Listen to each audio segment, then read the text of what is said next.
let me say, the traditional mechanism has some fails and some gaps that can be filled by the civil society perspective. And for instance, society loses confidence in formal institutions, although the auditing process has increased all over the years. And we see there is a misalignment between the desires of the society and the artifact generated. So we're trying to, and adding to this context, we are seeing developing hardware, software, big data, open data, and open government. So we see this as an opportunity that society can benefit from this scenario, and we can bring different perspectives to this auditing process. And we believe that artificial intelligence can contribute on mitigating the barriers of work overload, time consumption, and technology. What it means that we are trying to use the artificial intelligence and the robot process automation as ways of assisting the non-professional auditor to oversight the auditing process. And why we are using LLMs? LLMs was a concept that is bringing attention to the academic community since 2027, and it was a disruptive model because it presented a new architecture type of organizing the artificial neural networks. And in general words, the LLMs enable the long-range dependency between words. So we have software and we have hardware that now can process a large amount of words simultaneously. And when I say hardware, I'm specifically referring to the GPUs that now can process a lot of information. And this architecture also runs in parallel, which means we can process more information. So from 2017 to now, large language models has achieved the state of arts in all different types of tasks.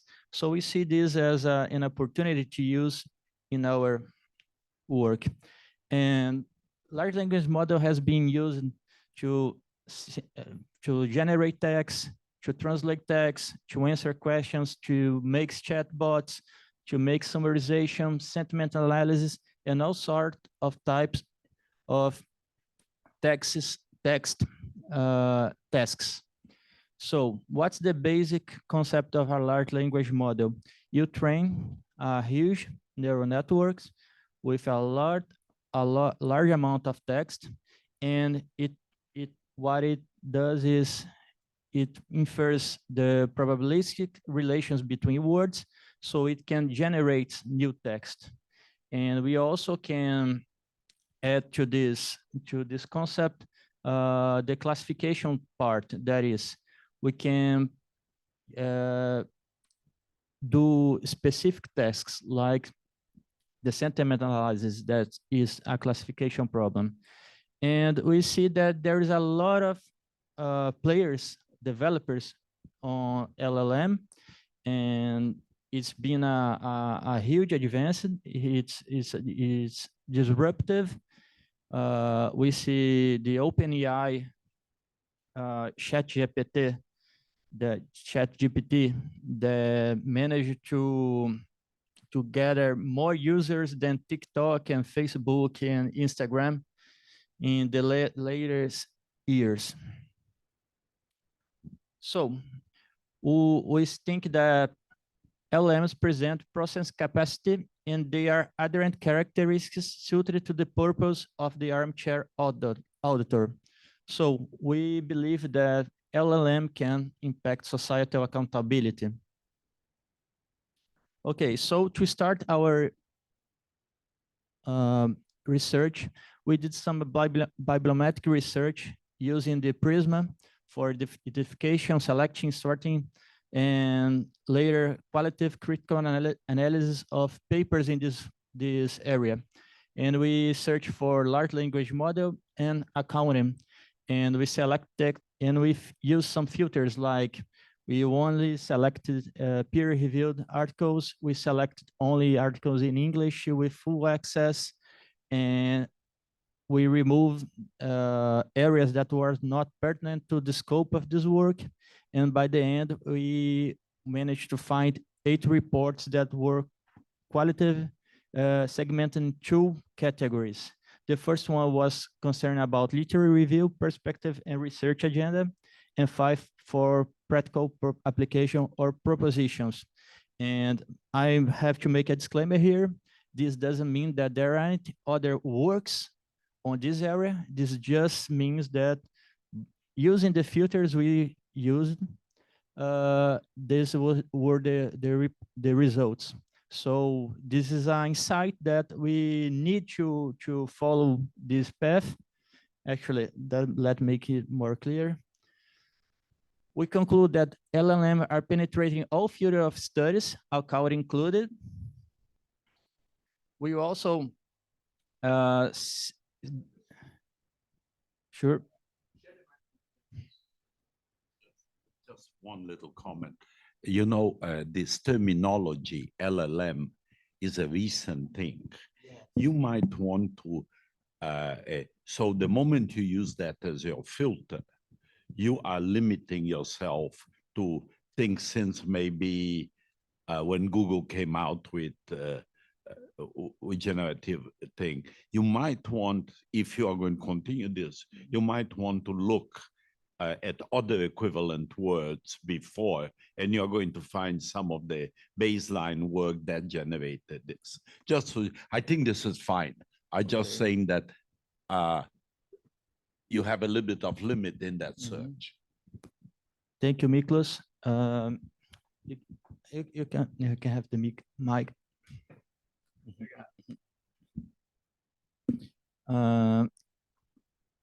And the last, we see there is a gap for using LLM as a surveilling tool for the armchair auditor.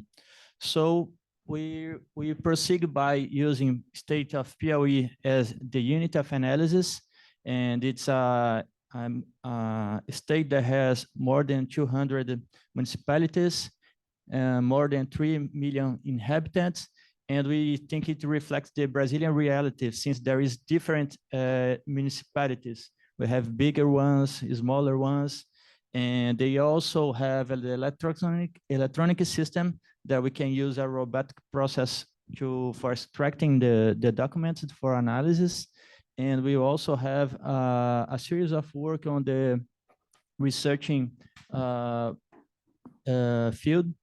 The Professor Ricardo, previous student, also use this, so this state, so we can have some basis for comparison. Okay, and now the process began. So we have a robot, and a robot process automation that is a software that's capable of replicating and automating human tasks. And our robot managed to go through the web page of the tribunal, the car accounts of PLE, and perform many clicks and search fields, and extract a lot of documents.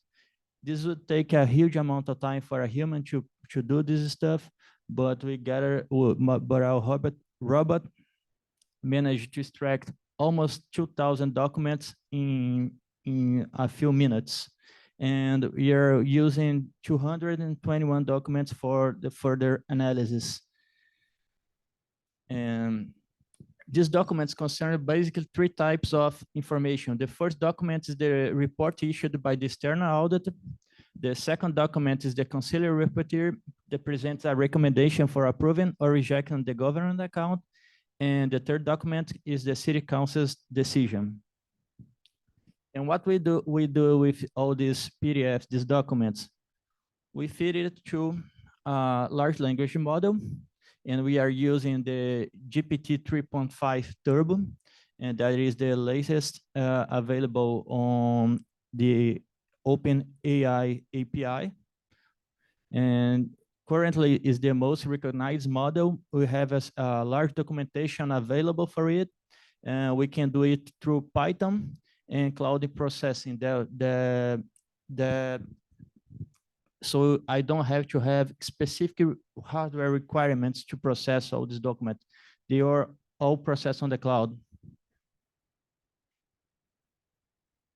And the process, I feed the PDFs to embedding. And basically what that means is our language model has a limitation for its inputting size. So we split it in several chunks, and these chunks are transformed into vectors. And in this vector space, information with similar context are placed together. So when we ask something for the model, it can look for the best part of the text that can answer that question. So we split the PDFs in the appropriate sites that the LLM can process. Later, we formulate questions. These questions are also embedded. And finally, the LLM can give us the answer. And when I say give us the answer, it's not that the machine when I say giving the answer, basically what the LLM is doing is completing the input we just provided. So it's not critical thinking about the text. It's only using its probabilistic relations to formulate the continuation of the words that we provided.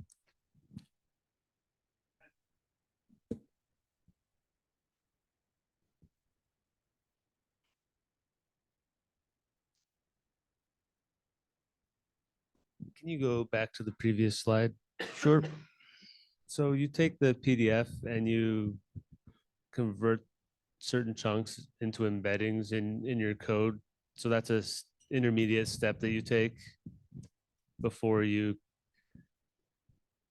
query before you run your analyses on the research questions, or is that something that's automatically being done by the LLM? I mean, the vector store that you've created, is that something you've actually built a database creating different embedding vectors for the different chunks of the PDFs? Okay, so this sequence of this step they are taking, for each PDF I'm analyzing, I provide it to the machine, and what the inputs that I make are what size of the chunk I'm using, and this superposition, is that clear? The it can't help me, superposition. Yeah, I know the word. I just don't know what you mean. Overlap, yes. Oh, overlap. Yes. So when we are reading a text, if we split in non-overlap parts, we may lose the context. Yeah,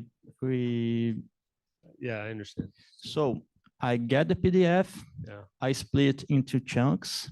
So these chunks are piece of the PDF because the LLM can process the whole text once because the input is too large for the model. How big is a PDF?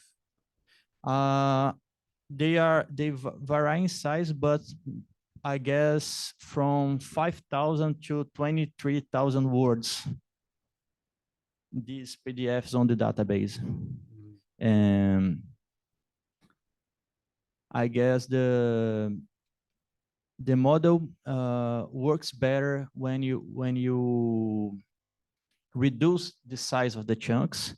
So when they later search for the best chunk to answer the question, they don't get lost. Okay, so the PDF is split, and we have different chunks, and this part of the splitting, I just parameterize what size, what is the size of the chunk, and how big is the overlap. And I don't do the embedding. This is a service provided by the API. I can choose from different developers. So I'm using the embedding provided by OpenAI, but I could use other embedding systems. Okay, so why we do that? Because we have to store the information, and we have to separate the topics that are present in each of these chunks. So later, when I ask the LLM for an answer, it will look for what chunk better suits our purpose. Why is that necessary? Because as the LLM can't process the whole PDF, when I perform a question, it must know which part of the PDF it may access. Okay, so this is the important part of the chunking process, is to select what PDF part is suitable for the task provided. So the vector store, though, is something you created to hold the embeddings? Yes, and it's a service provided by the OpenAI embedding server. Right. Okay. Ask a question, please. Sure. That's the inside of the red lines there. It all starts with what you call the armchair auditor, which is in itself, it's quite a liberal concept, isn't it? That you actually call it an armchair auditor as opposed to the normal auditors that we would describe. So when they make their query and you provide the answer back to the armchair auditor, do you store that query and then use it to say, well, how can we improve our service to the armchair people, the public, because they're all asking the same type of question? In other words, we're not giving out the information that the public want. Okay, thank you for the question.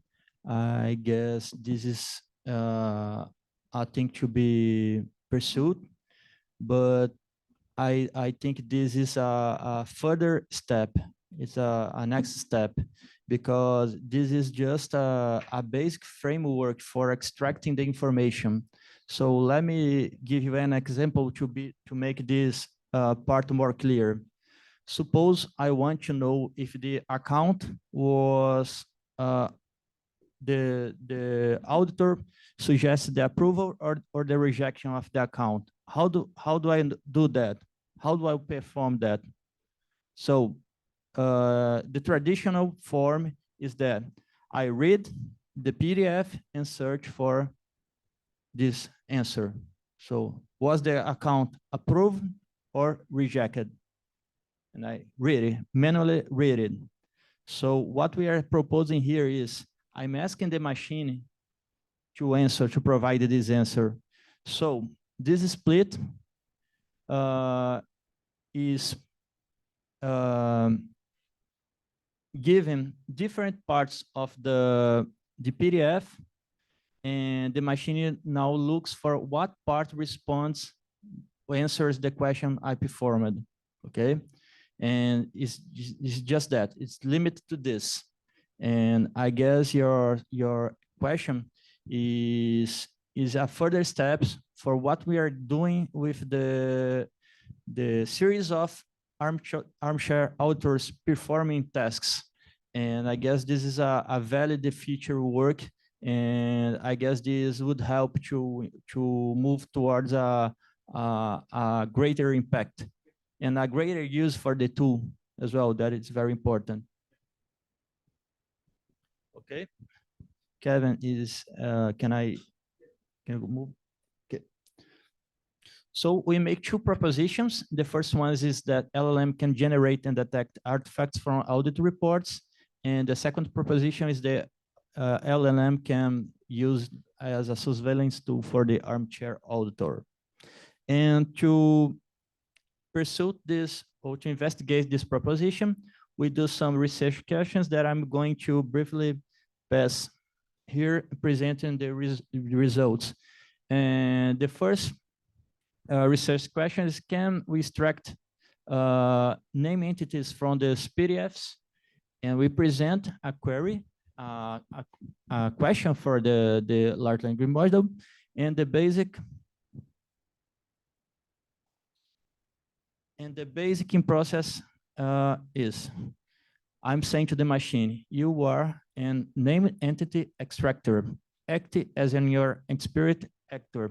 And this is done because we made several tests, and we conclude that when you specify a task and a role to the LLM, it performs better output, okay? And we also say, don't make an answer, don't try to make an answer, using just the context, and the context here is the PDF.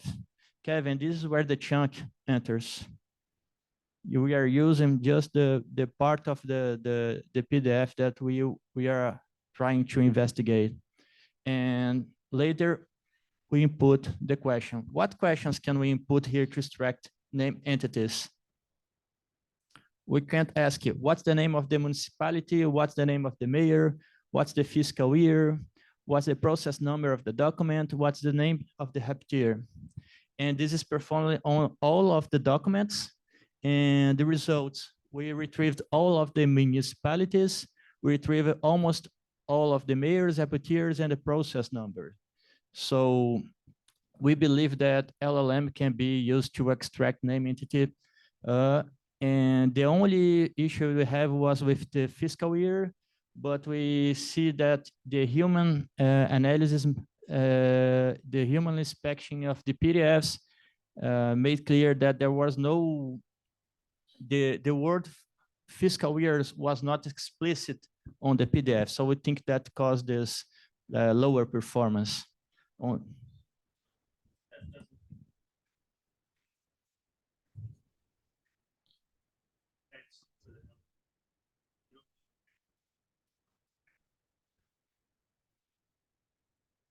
Just let me go back here. Okay.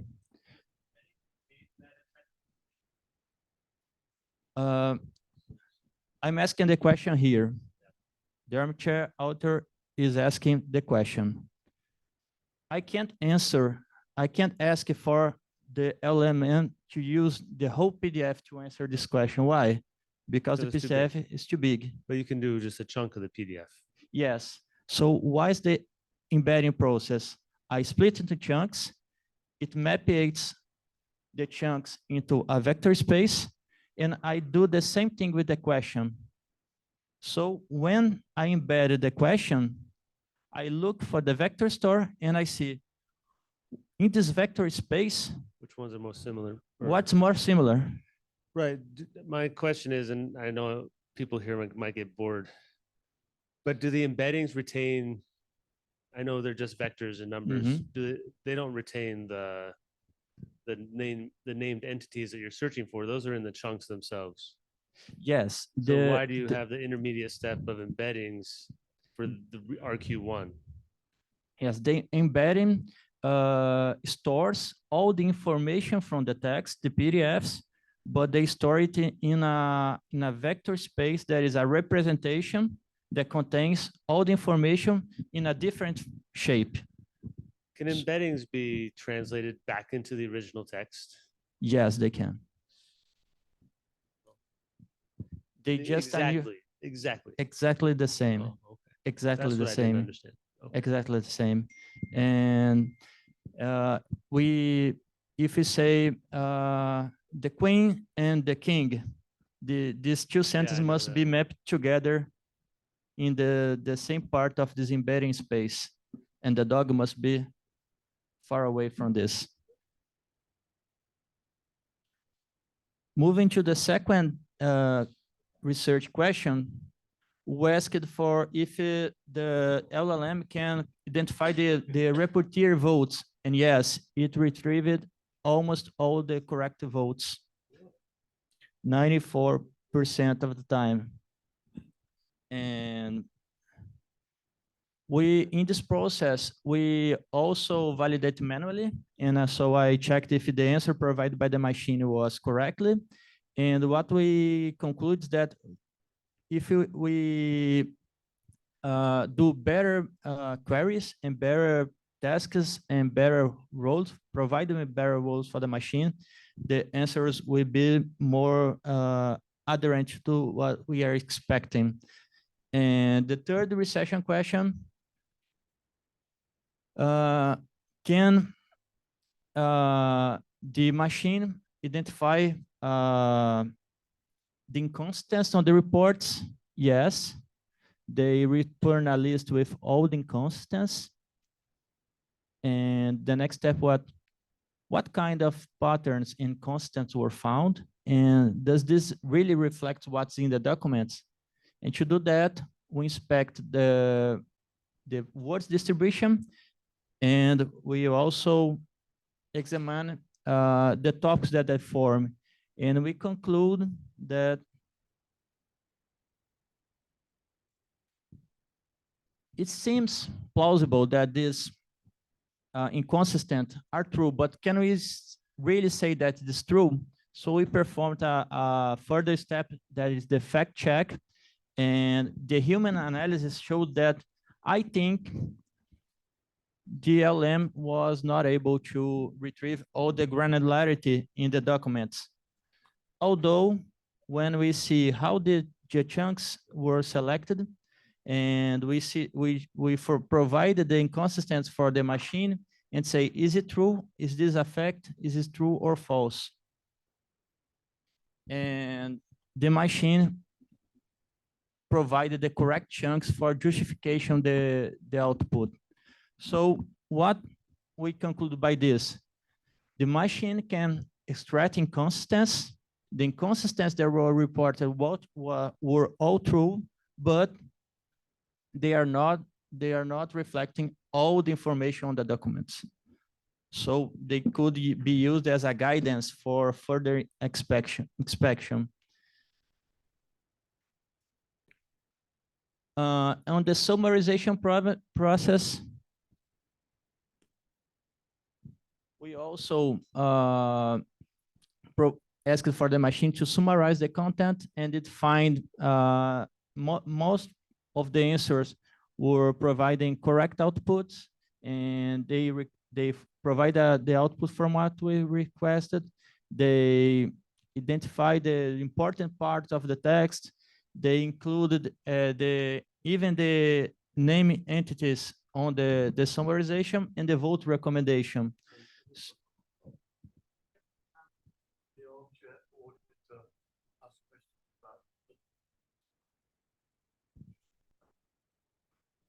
You can ask any question you want for the machine. Yes. You can be, the more specific you are, the better chances you have to get a more suitable answer. And our topic modeling revealed that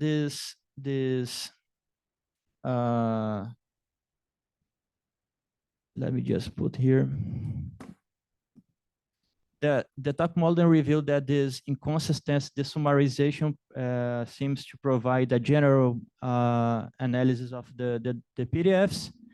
And then we merge the plain text with the list format. So we ask two separate things to the machine, and then we merge the answer. The machine itself merged the answer. So we ask, give me a list, and it gives more items on a list, and then provide me a plain text summarization.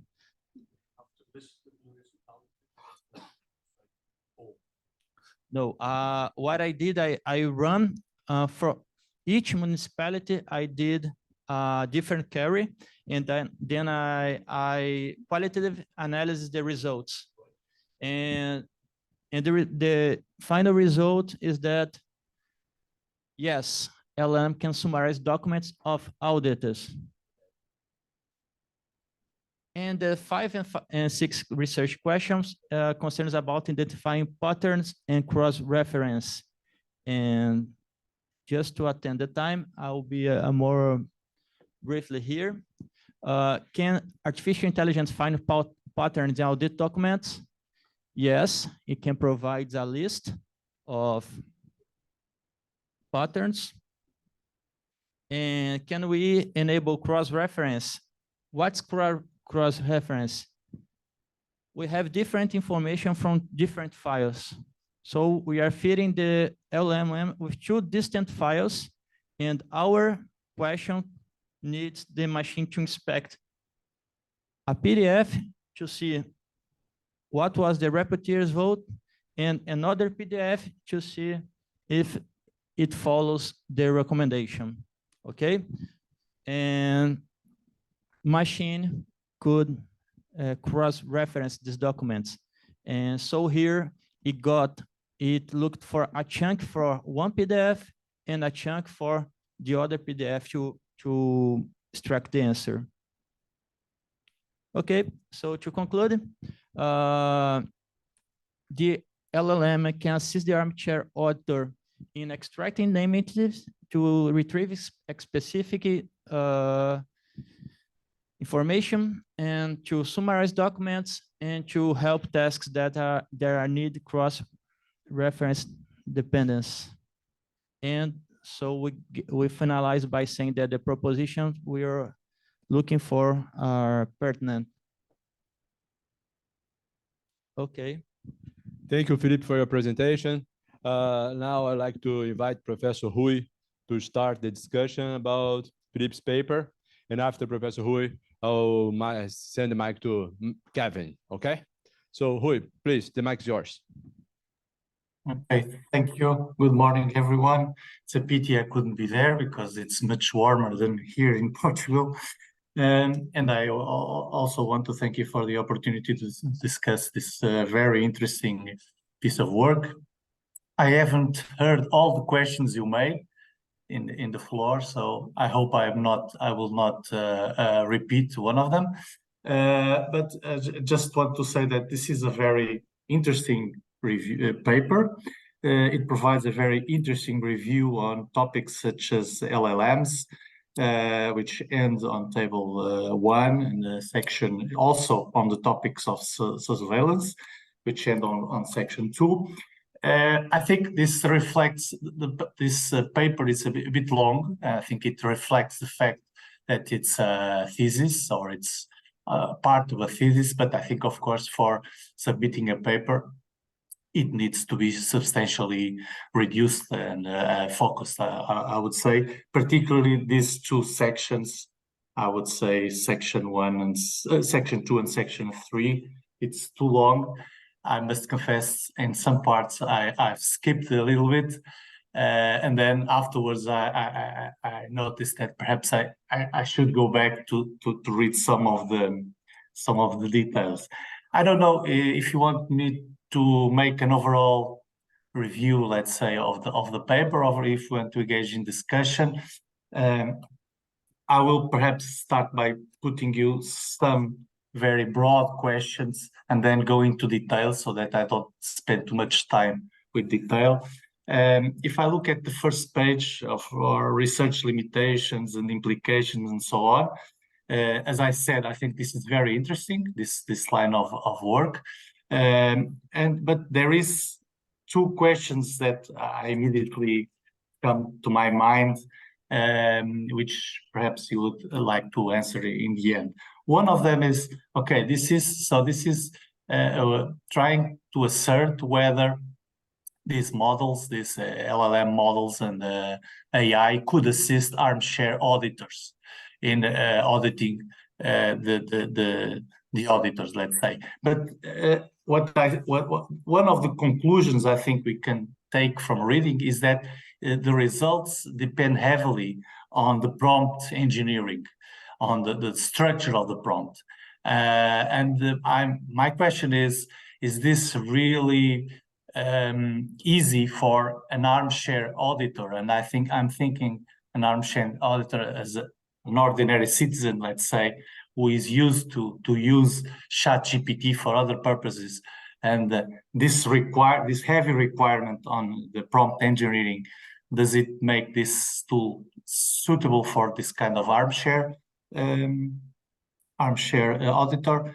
I think perhaps people are nowadays more used to talk to these tools in a more natural language.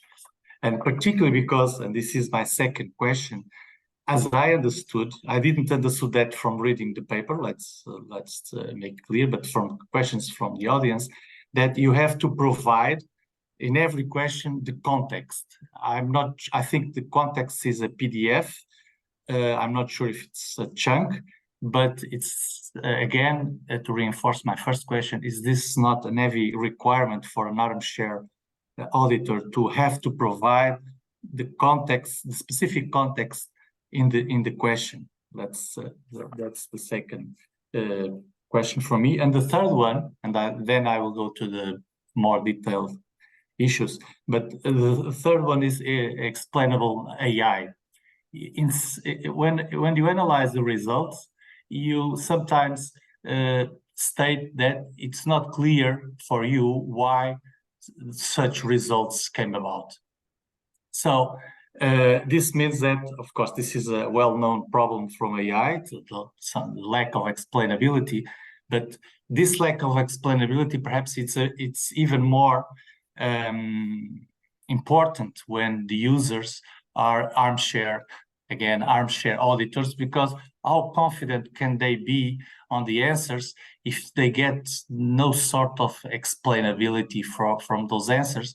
And even you notice that some of the questions may be incomplete, or you don't really understand why the system made those answers. So this is my 3-4 questions, which I put you to answer in the end, perhaps. And I don't know if that's the format you want, Rodrigo, but Ricardo. Excuse me, Rui, how about if Felipe right now answer those questions from and then goes for details, because I'm curious about the answers. So okay, it's fine. Okay, thank you so much, Rui, for these questions. That it's an opportunity that I'll have to explain better this process. And you are absolutely right when you say this is not trivial. This could be a limitation for the armchair auditor using this tool, but there is no need for him to do all these steps. And to be clear, I'm doing this step as I'm proposing a framework.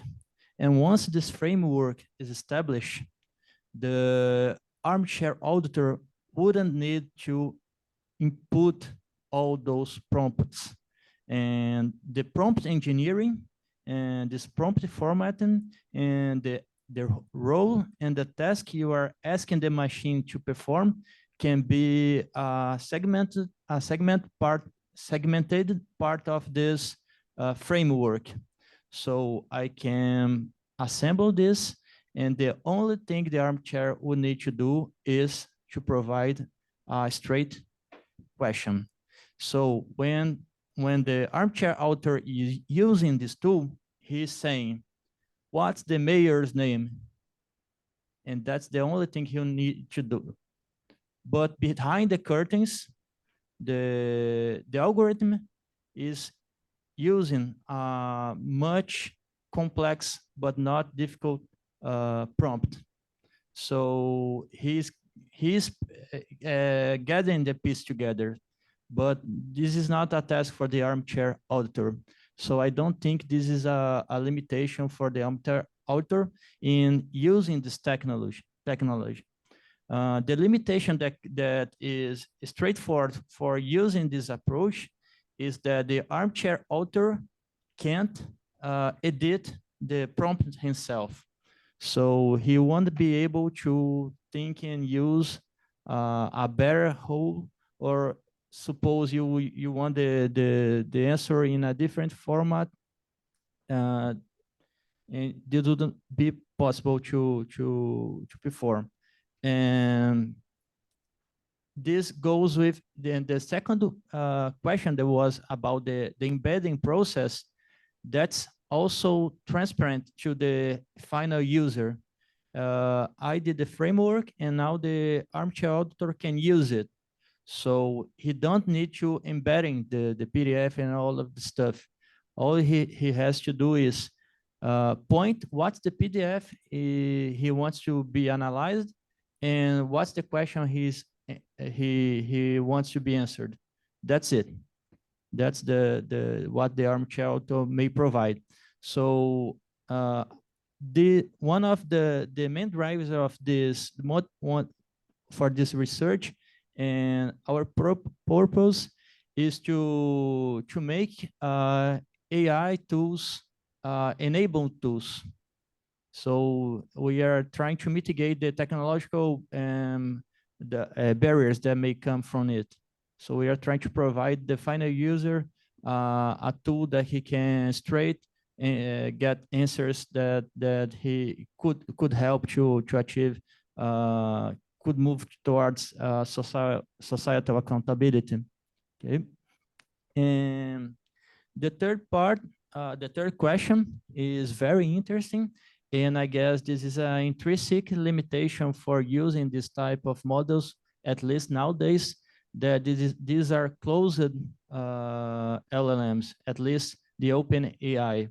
So we don't know what documents were used on the training model.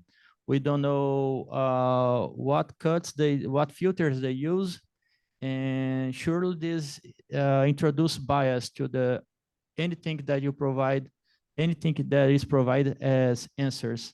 So I guess this is a limitation that we have to learn how to deal with it.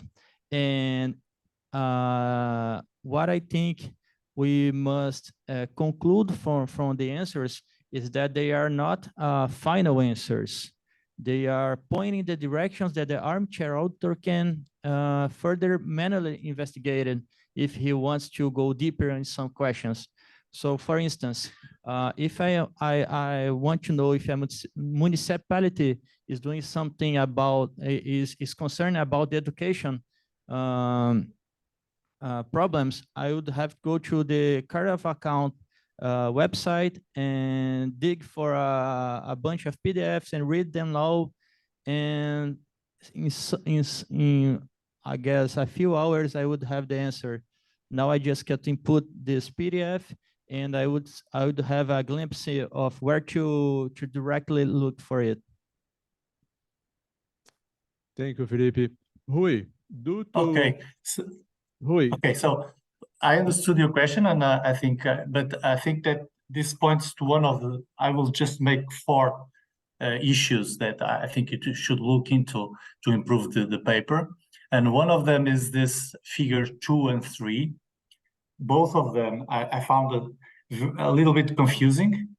I think perhaps they could be just one of the one figure, and I think they should reflect what you have said, that the final prompt for the user, it's not the prompt, let's say, that is used within the limits of the system. I'm not sure if I'm expressing correctly, but if I look, for instance, at figure 2, I see here, I think the RPA, it's okay, it's done, it's work you have done, but it's not very useful. All these details about the RPA are not useful to understand the impact that this kind of system may have on an armchair user. I think you should focus more on that perspective, the perspective of the user. I would like to see here the boundaries of where it is the ChatGPT engine. I think it's confusing about you have here LLM and AI, which I believe LLM is AI, so it's a bit confusing. So first point, look at figure 2 and figure 3. I think you notice that much of the questions by me and by the audience came about because these 2 figures were not self-explained, and they were not very useful to justify your work. So I would look definitely into this.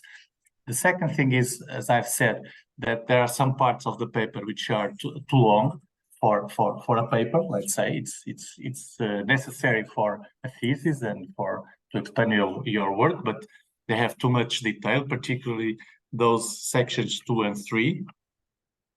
Then section 4. Okay, this should be research methodology by itself. And I think you mix here methodology with some results and even some analysis. So I think this should be much more condensed and should focus solely on methodology. And you should put all the results and analysis out of it. Going to figure 1, the Prisma workflow, to be honest, I think it's a little bit confusing also. I'm not sure if you looked into the Prisma website, prisma.org website. There are some templates there for the workflow. I noticed that you referred to one of the best known papers about Prisma, but I always used one of the templates from the prisma.org, prismastatement.org website, because one thing I noticed immediately is that when you have, for instance, the selected reports number 75, and then you have one flow to the left and one to the right, and one flow to the bottom, I expect both flows. It's like having a cake, dividing it, but the sum of the parts should be equal to the total. So I expect that the numbers in the right and the number below, when you added them up, should match the number in the box. That's to be very short. Also, excuse when me, you reach, we are running out of time. Okay, so We'd be very glad if you could send those other comments by email, if you don't mind. Okay. We appreciate it. And I need to hand over the mic to Kevin. Thank you indeed for your comments, Rui. Okay, thank you. Bye.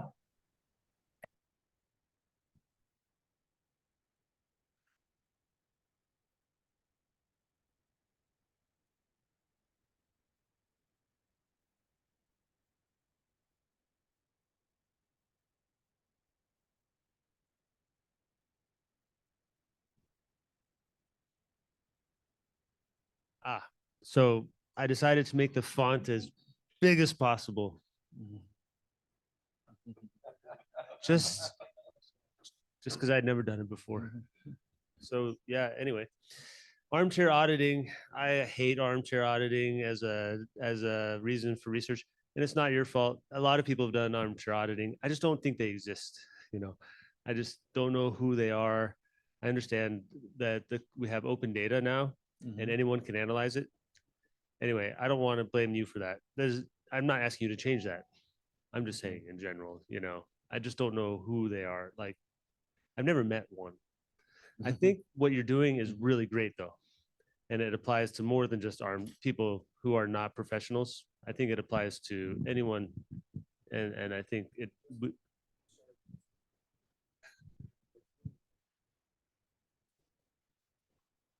yeah. Oh.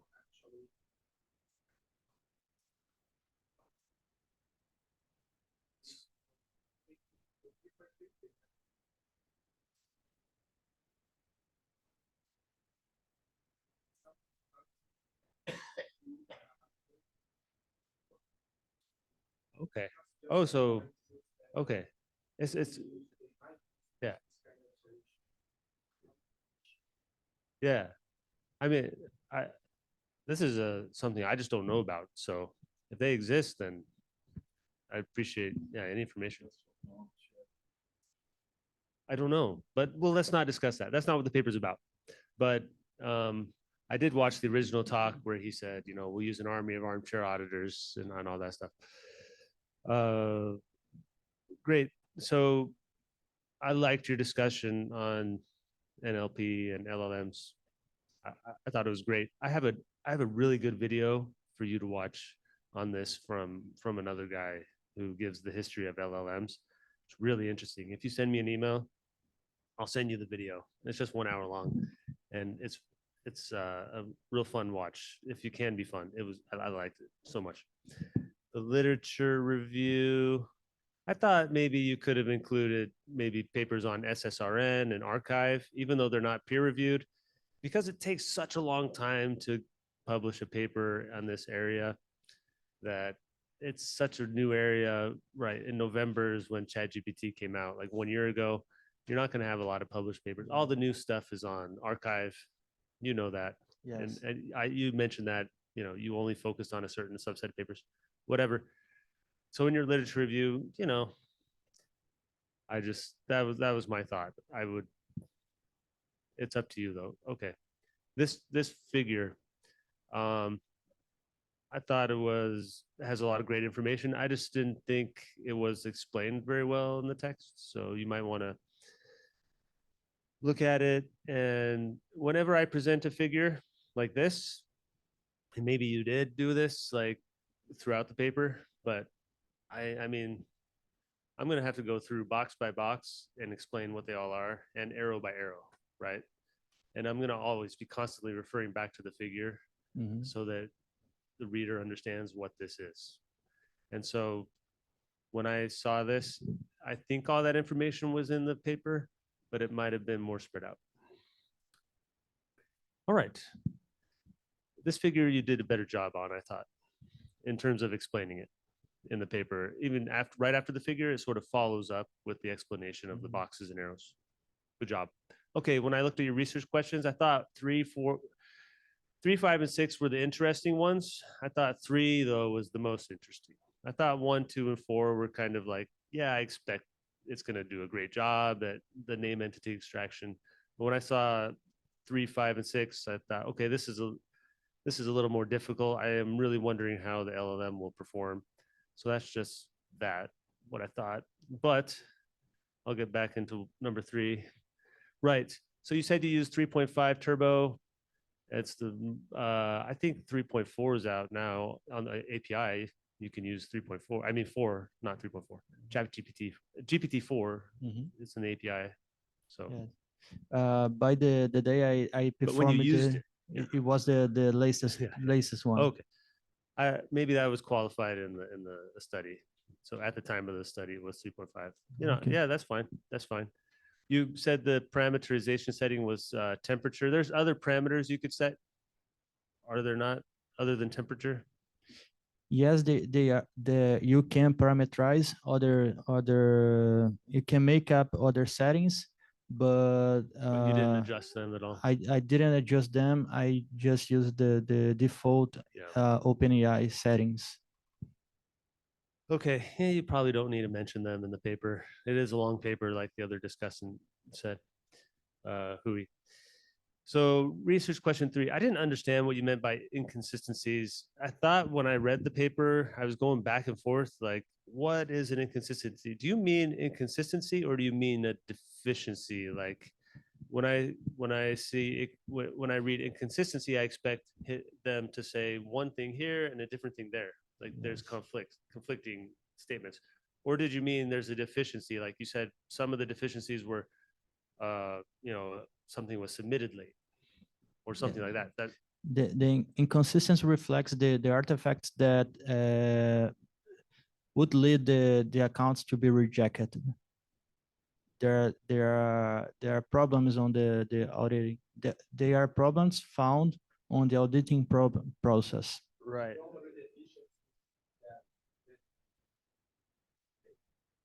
Okay, so as a definition, yeah.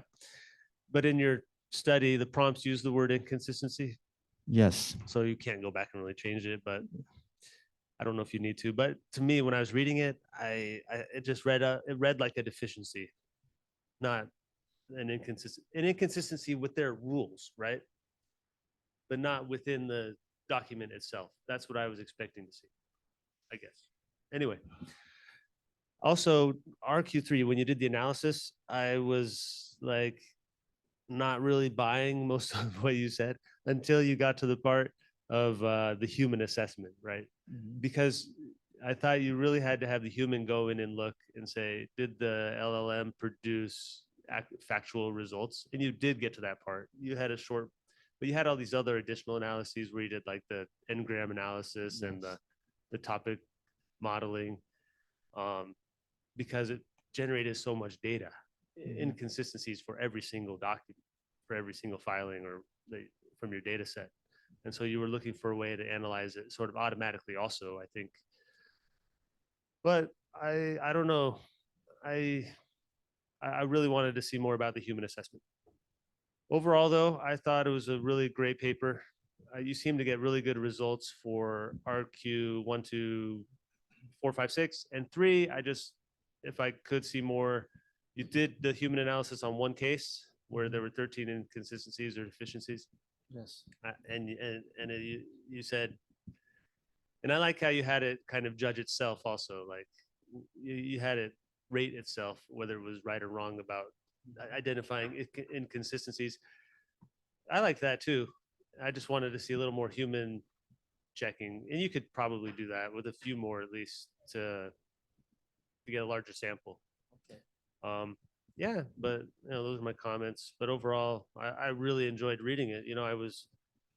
I cheated at first. I said, ChatGPT, summarize this paper for me. What are the problems? What's good about it? And it said it was so good, I decided I just had to read it myself. And it was good. Yeah. Thank you. Yeah. What?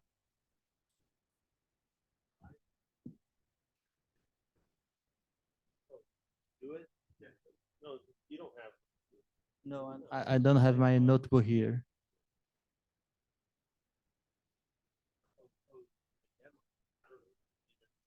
I don't have the notebook and the coding here, but I can show you how it's performed. I want to invite you to present this to our group in the US. You do it remotely. At that time, if you can show us the code, we'll connect Robert in, Sure. And he can see it, because I like this very much. Okay, there is all kind of things you can do in this direction. And I don't agree with Kevin that armchair audit is such a bad idea. I actually think that ChatGPT and this kind of dialogue enabling technology is going to make armchair auditing much more feasible. And what he was saying about observatories in Brazil, that's a big phenomenon in certain places. I remember when we were in Santa Cataria conference, the group doing social observatory group was very, very active. So that would be a natural group to be armchair auditors. We have last comment. Yeah, the only when I heard armchair auditor, I thought it was something totally unimportant. Okay, because of the connotation of an armchair. It's like a Monday morning quarterback. So so what I thought of immediately is perhaps in a cultural context, let's say in Brazil, in that context, armchair auditing makes a lot of sense. But I do not know how the concept would be received, let's say in the US. There are groups that do that in the US, particularly for not-for-profit organizations, but I can't recall how they call themselves, but watchdogs, but shareholder activist or something like that. But I think some of them would be offended if you call them armchair auditors. They're doing a real audit. It's just that in the US, they may not necessarily be paid for it. They may not necessarily be contracted, but they're doing a real audit and they mean what they say. But I do understand that there is a cultural context to this. Thank you, Thomas. Thank you, Kevin. Thank you, Miklos. Thank you, Rui, for discussing and all the questions. Thank you, Felipe, indeed, for your presentation. Thank you all. I'm so scared because we are already 5 minutes late. So we'll move straight to Maurício and Fabricia that will present their papers and the results of their research on smart contracts. So, Maurício, the mic is yours. Fabricia, please feel free to jump in and start presenting. You can share your screen already. Olá, tudo bem, pessoal? Bom dia. Vocês estão me ouvindo? Sim, Maurício. Bom dia. Bom dia. Pessoal, até é o seguinte, né? Eu estou com a apresentação que eu farei aqui. Ela, conforme até havia já conversado com a professora Fabrícia, né? A gente já havia discutido e atualizado essa apresentação para um outro trabalho que a gente tem fazendo também relacionado a Data Science aqui. E, bom, eu vou fazer a apresentação conforme eu havia passado a ela, tá? Mas aí depois, se for o caso, a gente volta a discutir essas questões dos desafios aí do Smart Contract, tá? Eu posso já compartilhar minha tela aqui com vocês, só um instante, por favor, tá?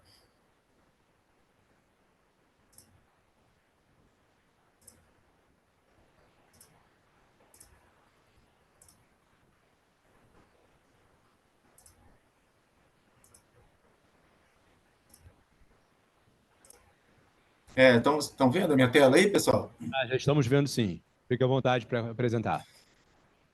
Tá, ok. Então, pessoal, a ideia desse trabalho ele é o seguinte, né? Para vocês terem uma ideia de como que isso tudo iniciou, a gente, em 2021 para 2022, a gente estabeleceu um acordo de parceria aí com a equipe do professor Miklos e o pessoal da Rutgers, né? E até no ano passado a gente apresentou aqui também no colóquio um trabalho que a gente vinha fazendo usando o blockchain ali para fazer um processamento de compras, né? E esse trabalho para nós foi muito importante porque a equipe do professor Miklos trouxe para a gente muitos insights aí em relação ao uso de Data Analytics e Data Science nessas pesquisas na área de contabilidade, também de contratações e compras públicas, né, que é a nossa área de trabalho aqui. E a gente deu continuidade a isso, tá? E seguindo algumas outras iniciativas, que é uma delas que eu iria apresentar aqui, né?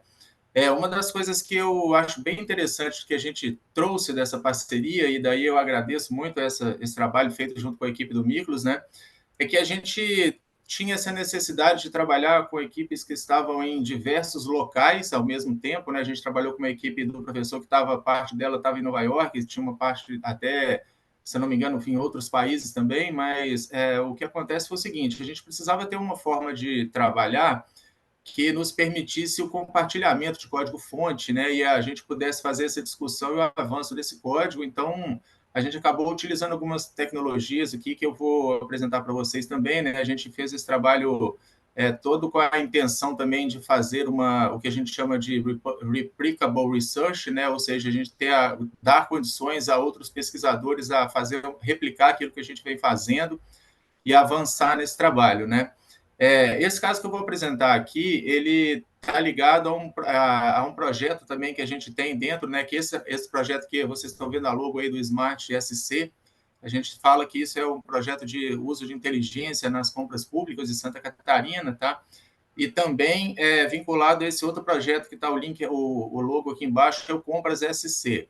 Esse Compras SC, ele tem uma importante discussão para nós aqui, porque a gente vê que as pequenas e médias empresas, as micro, né, empresas de pequeno porte, elas têm bastante dificuldade em participar dos processos de compra, processos licitatórios, por diversos motivos, né? Mas entre eles a gente tem essa preocupação com que as empresas realmente alcancem os editais nas quais eles têm possibilidade de participar. E a gente percebeu ali ao longo do tempo que isso era um dos desafios para essas empresas, uma das limitações para a gente aumentar a nossa competitividade em termos de participação, tá? Então, esse trabalho que eu vou apresentar aqui, ele está muito relacionado a isso, né? A gente tem uma discussão que gira em torno de uma lógica que a gente vê aqui para nós, de que o Estado ele pode atuar como um impulsionador, né, para o desenvolvimento econômico e social, né, porque o Estado é um dos grandes compradores que existem e esse processo de compra, né, quando ele é bem distribuído entre empresas de pequeno porte, microempresas em diversas regiões do Estado, ele pode, inclusive, ajudar no desenvolvimento dessas empresas e também da própria desenvolvimento da região onde essas empresas estão instaladas, né? E aí, claro, né, como eu comentei anteriormente, existem esses desafios ali que são tanto técnicos quanto administrativos que essas empresas encontram para participar de licitações, né? Muitas vezes eles não sabem nem mesmo quando faz uma pesquisa num portal para encontrar um edital de compra e uma série de outras dificuldades que eles têm ali de termos de entender um processo de licitação e esse tipo de coisa, tá? Mas a gente acabou pegando num dos pontos específicos, foi que quando a gente publica os editais de licitação no nosso portal, e agora também, a partir do meio do ano, a gente já está publicando no Portal Nacional de Compras Públicas, né?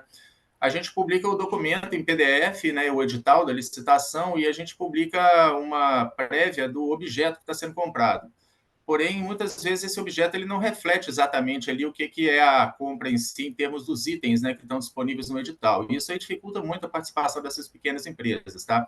E daí a gente estava nessa busca, né, dessa adoção dessas políticas para fomentar a participação das micro e pequenas empresas nas compras aqui do Estado, que é aquele projeto Compras SCC que eu mencionei anteriormente, né? E a nossa ideia é de utilizar ferramentas de analíticas aqui no apoio a essas políticas, tá? Isso aqui a gente vem trabalhando na ideia de fazer protótipos de aplicações que possam ser aplicados, depois desenvolvidos e aplicados em nível de produção no Estado, e esse aqui é um desses casos também, né? Em específico, essa aplicação ela esteve rodando conosco até agosto para setembro desse ano, e daí agora ela está fora do ar, mas aí eu vou explicar o motivo ali logo à frente, tá?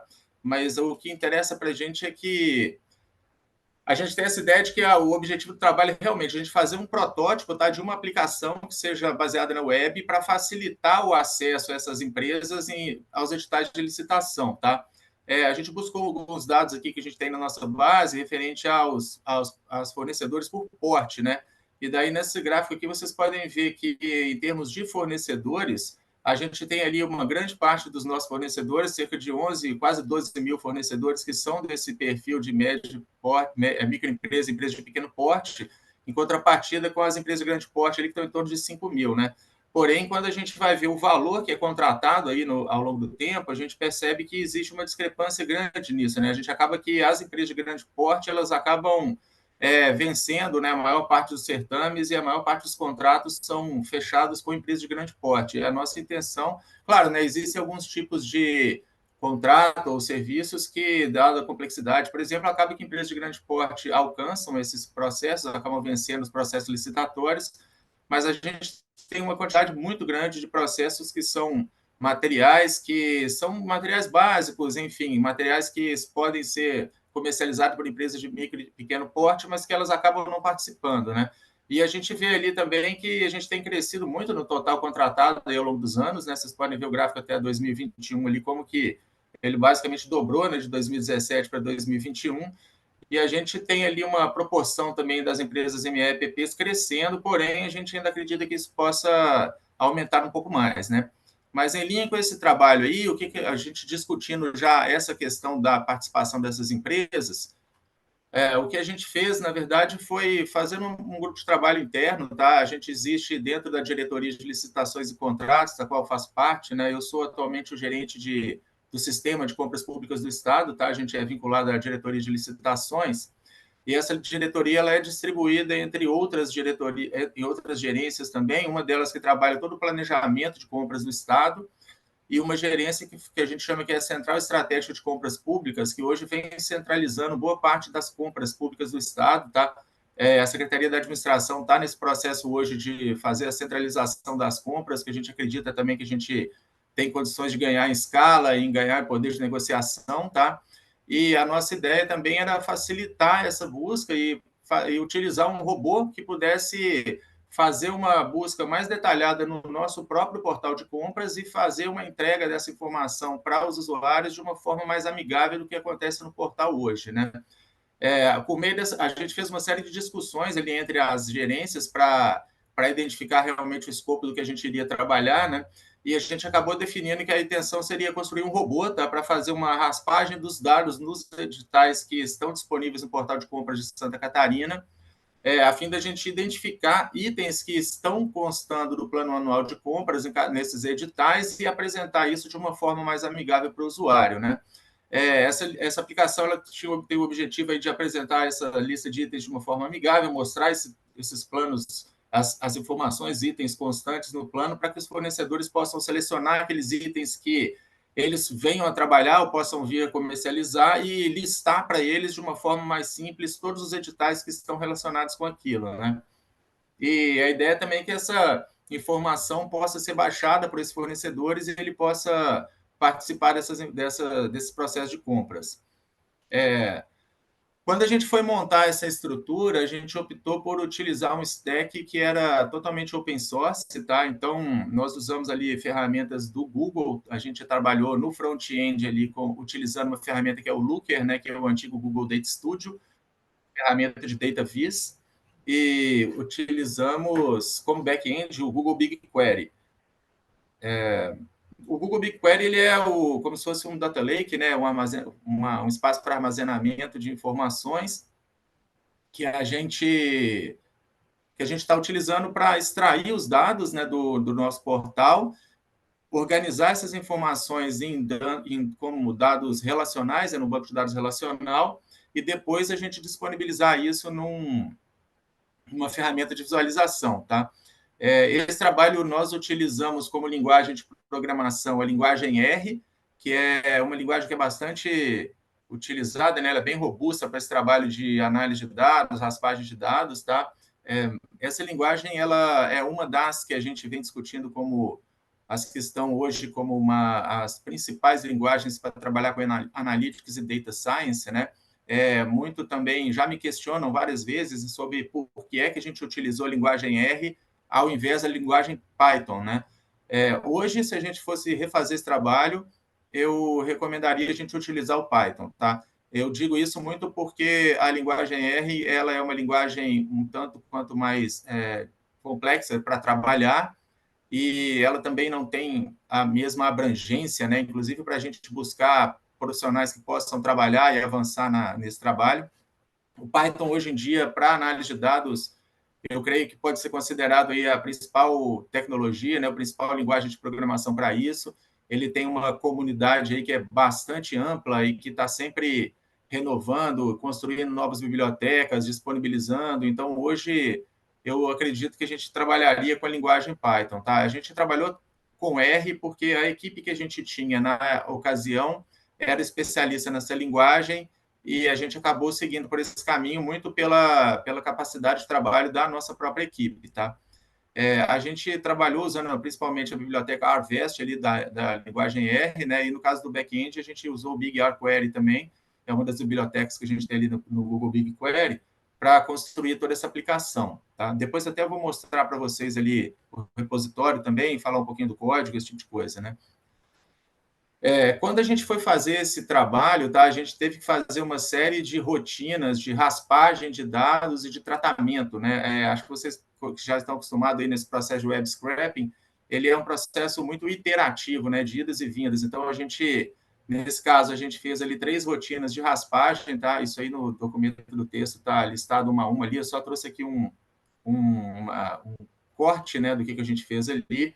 E foi necessário também a gente realizar 14 rotinas de tratamento, né? Então, muitas vezes a gente fazia um processo de raspagem, fazia a carga dos dados, depois a gente fazia um tratamento, limpava esses dados, voltava. Muitas vezes a gente teria que fazer algum ajuste, raspagem outra vez, né? Então, esse processo ele foi descrito, tá? Ele está todo disponível para consulta e para reutilização no repositório do projeto, mas aqui é só um breve relato do que a gente fez, né? Então, basicamente, a gente trabalhou ali com essa consulta, fazendo web scraping, né, no HTML do nosso site ali, e a partir daí a gente foi transformando essa base que a gente extraiu, até que a gente tivesse uma base de dados disponível no Google BigQuery para que a gente pudesse fazer o processo final, que é o de gerar um dashboard, né, fazer uma ferramenta de data viz a partir desses dados, né? Aqui tem mais ou menos o fluxo de trabalho que a gente fez, tá? À esquerda ali vocês estão vendo a fonte de dados original, né? Esse era o portal de compras que estava disponível em produção na época que a gente utilizava, tá? Ele tem ali uma tabela em que ele listava ali os editais de licitação que estão disponíveis e mostrava o objeto, né? Como vocês podem ver na parte maior ali, às vezes está um pouco difícil de mostrar, mas aqui assim a gente tem o objeto da licitação e a pessoa, o fornecedor, poderia baixar esse edital aqui para entender melhor o que tem ali de itens que ele iria comercializar, né? Porém, isso, muitas vezes, o objeto, né, a descrição do objeto ali do edital, ele não dá o detalhamento necessário para que o fornecedor entenda exatamente os itens que existem ali para serem comercializados dentro desse edital, né? Isso aí era um dos limitadores, tá? Muitas vezes os fornecedores têm muita dificuldade em buscar essas informações dentro do edital, muitos deles sequer sabem, né, como buscar, né? A gente está falando de microempresas mesmo, espalhadas não só pelo interior de Santa Catarina, mas pelo interior de todo o Brasil, né? Empresas que muitas vezes estão comercializando produtos básicos ali, como bomba d'água, como cadeira, mesa, material escolar, enfim, né? Então, a gente tem uma infinidade de fornecedores com um perfil bastante diverso e que a gente precisa fazer com que eles acessem da melhor forma possível as informações, né? Então, todo o processo ali, ele feito essa raspagem utilizando a linguagem R, fomos implementando ali usando a IDE, que é o RStudio, né? A gente também poderia estar trabalhando com outras, como VS Code e tal, porém, mas aí trabalhamos com o RStudio. Esses dados foram todos armazenados ali no BigQuery, tá? Montamos uma base de dados ali e depois a gente deu a saída nisso num dashboard para que os nossos fornecedores pudessem acessar e buscar essas informações de uma forma mais simples, tá? Apresentando aqui esse dashboard, o que a gente fez diferente em relação ao que tinha no portal de compras, né? A página que eu mostrei para vocês anteriormente, aquela tabela, ela não possuía nenhum tipo de facilitador de busca, tá? O que a gente fez aqui foi tentar fazer com que a informação fosse mais acessível. Então, a gente pode ver aqui, tem cinco pontos de destaque aqui nessa tela, né? Em primeiro lugar, ali a gente tem um combo que ali dentro a pessoa clicando abriria ali uma série de itens já pré-definidos, tá? Com cadeira, mesa, borracha, lápis, mochila, enfim, todos aqueles itens já de uma forma padronizada, tá? Então a gente facilitaria para que a pessoa vá diretamente no item que ela vende, né? Por exemplo, uma empresa que é uma papelaria poderia chegar ali e clicar caneta, papel, borracha, caderno, enfim, né? Tudo isso aí, ela já listaria abaixo todos os editais ali que tem esse material. A gente tem ali do lado esse combo ali onde está marcado o número 2, que o fornecedor pode também digitar o texto do que ele quer contratar, né, do que ele quer vender, e a ferramenta faz a busca, tem toda a nossa base ali para listar para ele os editais que possuem aquele termo, né? A gente usa o regex para isso, tá? Ali no lado, no item 3, existe a possibilidade dele fazer um filtro por serviços, por obras em específico, né, que é uma questão mais específica, e por materiais também.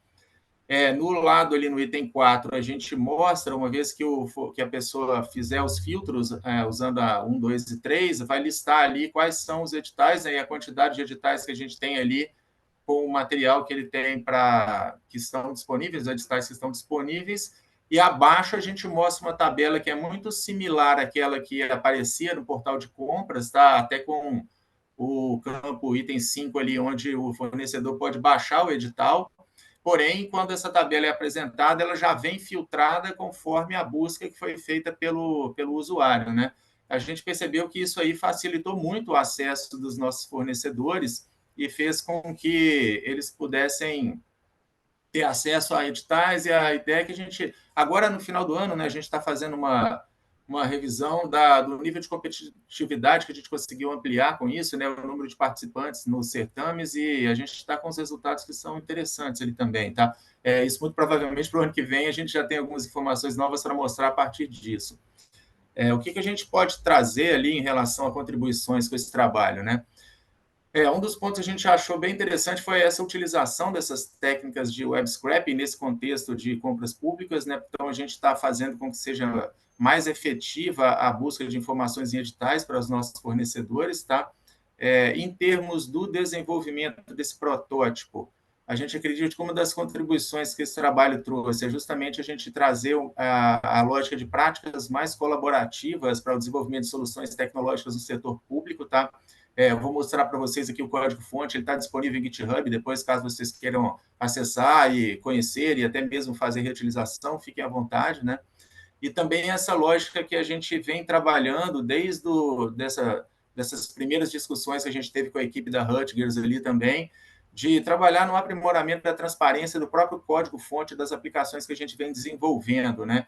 A gente tem uma discussão aí na literatura hoje sobre essa transparência algorítmica também, né? Principalmente quando a gente entra no campo da inteligência artificial, que a gente tem essas ferramentas de IA aí, dando recomendações a respeito de uma série de questões, né? Desde escolha de um filme que você vai assistir ou do que você vai comprar numa página de compras, enfim, né? Mas é bem interessante que esse código-fonte esteja transparente, até mesmo para que as pessoas conheçam, né, como que ele está sendo construído e verificar a possibilidade de existência de vieses e qualquer tipo de coisa desse tipo, né? Então, a gente também acredita que está contribuindo aí também para o campo nessa questão do aprimoramento da disponibilização e da transparência desses códigos-fontes, né? E como limitações desse processo, como eu havia comentado com vocês ali no início da apresentação, o processo de raspagem de dados em si, ele é um processo que ele é complexo no sentido de que a gente sempre depende da fonte de dados, né? Então, muitas vezes, à medida que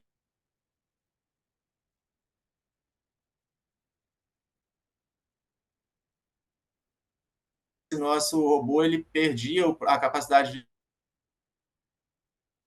a gente refazer o código para que a gente mantivesse ele funcionando, né? E essa necessidade de manutenção constante, assim, devido a essas alterações de estrutura na página web, é uma das limitações que a gente identificou nesse projeto, tá? Inclusive, a gente esteve com essa aplicação em produção até setembro desse ano, porém, em setembro, a gente passou por uma reestruturação do nosso portal de compras, tá? Até vou mostrar para vocês aqui também como é que ele está hoje. Mas, com base nisso, acabou que a gente teria que refazer todo esse código-fonte, tá? E a gente já vem numa ideia de que vai tentar incorporar essas aplicações que a gente faz a prototipagem no primeiro momento no ambiente de produção, no nosso próprio portal, tá? Então, hoje a gente acabou não atualizando o código-fonte que está nesse protótipo, justamente que a nossa intenção é incorporar, né, embedar esse material todo no próprio portal de compras e fazer com que o portal já esteja com essa visão e essa forma de busca, tá? Isso aí seria principalmente o que eu queria comentar com vocês, né? Algumas referências que a gente utilizou aqui no trabalho, e eu vou apresentar aqui a página em si, que eu acho que vai ser interessante para vocês darem uma olhada. Vocês seguem vendo a minha página aí, né, gente? Sim. Sim. E ó, a gente criou, tá, um repositório, o projeto Smart SC, ele está hoje em GitHub, tá? A gente tem uma conta lá que a gente chama de plataforma de inteligência em compras públicas, tá? Aqui nesse repositório a gente tem, inclusive, o case que foi desenvolvido junto com a Rutgers, está aqui disponível também, tá? Caso vocês queiram conhecer o código. Alguns outros projetos que a gente vem fazendo de disponibilização de manuais para usuários também de uma forma interativa aqui, que a gente está trabalhando nesses tutoriais aqui. Alguns painéis que a gente trabalha de fornecedores cadastrados, entre outros também, usando dashboards, né? E no caso do nosso trabalho, esse caso 2 aqui, que é esse busca de informações em editais, tá? A gente acabou chamando o nosso robô de Biel aqui, né, de buscador de informações em editais de licitação, tá? Aqui no código-fonte vocês têm toda uma explicação. Aqui a gente tem até o link, tá, do dashboard. Hoje ele não está mais em uso, mas a gente pode abri-lo aqui para vocês verem a cara dele, né? Mas ele não está hoje com os dados atualizados devido a isso que eu comentei antes, né? Como a gente atualizou a nossa página, acabou que o robô está desatualizado na questão da busca. Depois eu volto a apresentar de novo, né? Aqui a gente tem toda uma explicação de qual é a arquitetura que a gente utilizou na aplicação, tá? Em termos de front-end, back-end, uma justificativa, né, do porquê a gente está fazendo isso, as premissas que a gente utilizou na identificação do escopo do projeto e o que deveria ser feito, e algumas questões de ajuda para o usuário que queira replicar esse código, né? Ele hoje está, a versão que a gente está, a última, né, que está aqui disponível, é a 1.2, tá? A gente colocou ela em produção em outubro do ano passado e rodamos ela em cerca de um ano, tá? E se vocês quiserem também, né, aquela questão que eu havia comentado com vocês sobre todo o processo de raspagem e de tratamento de dados, vocês acessando aqui o código-fonte da aplicação, deixa eu ampliar um pouco aqui o zoom para vocês poderem ver um pouco melhor, né? Mas aqui a gente tem todo o código-fonte, tá, de tudo que foi feito no decorrer do trabalho.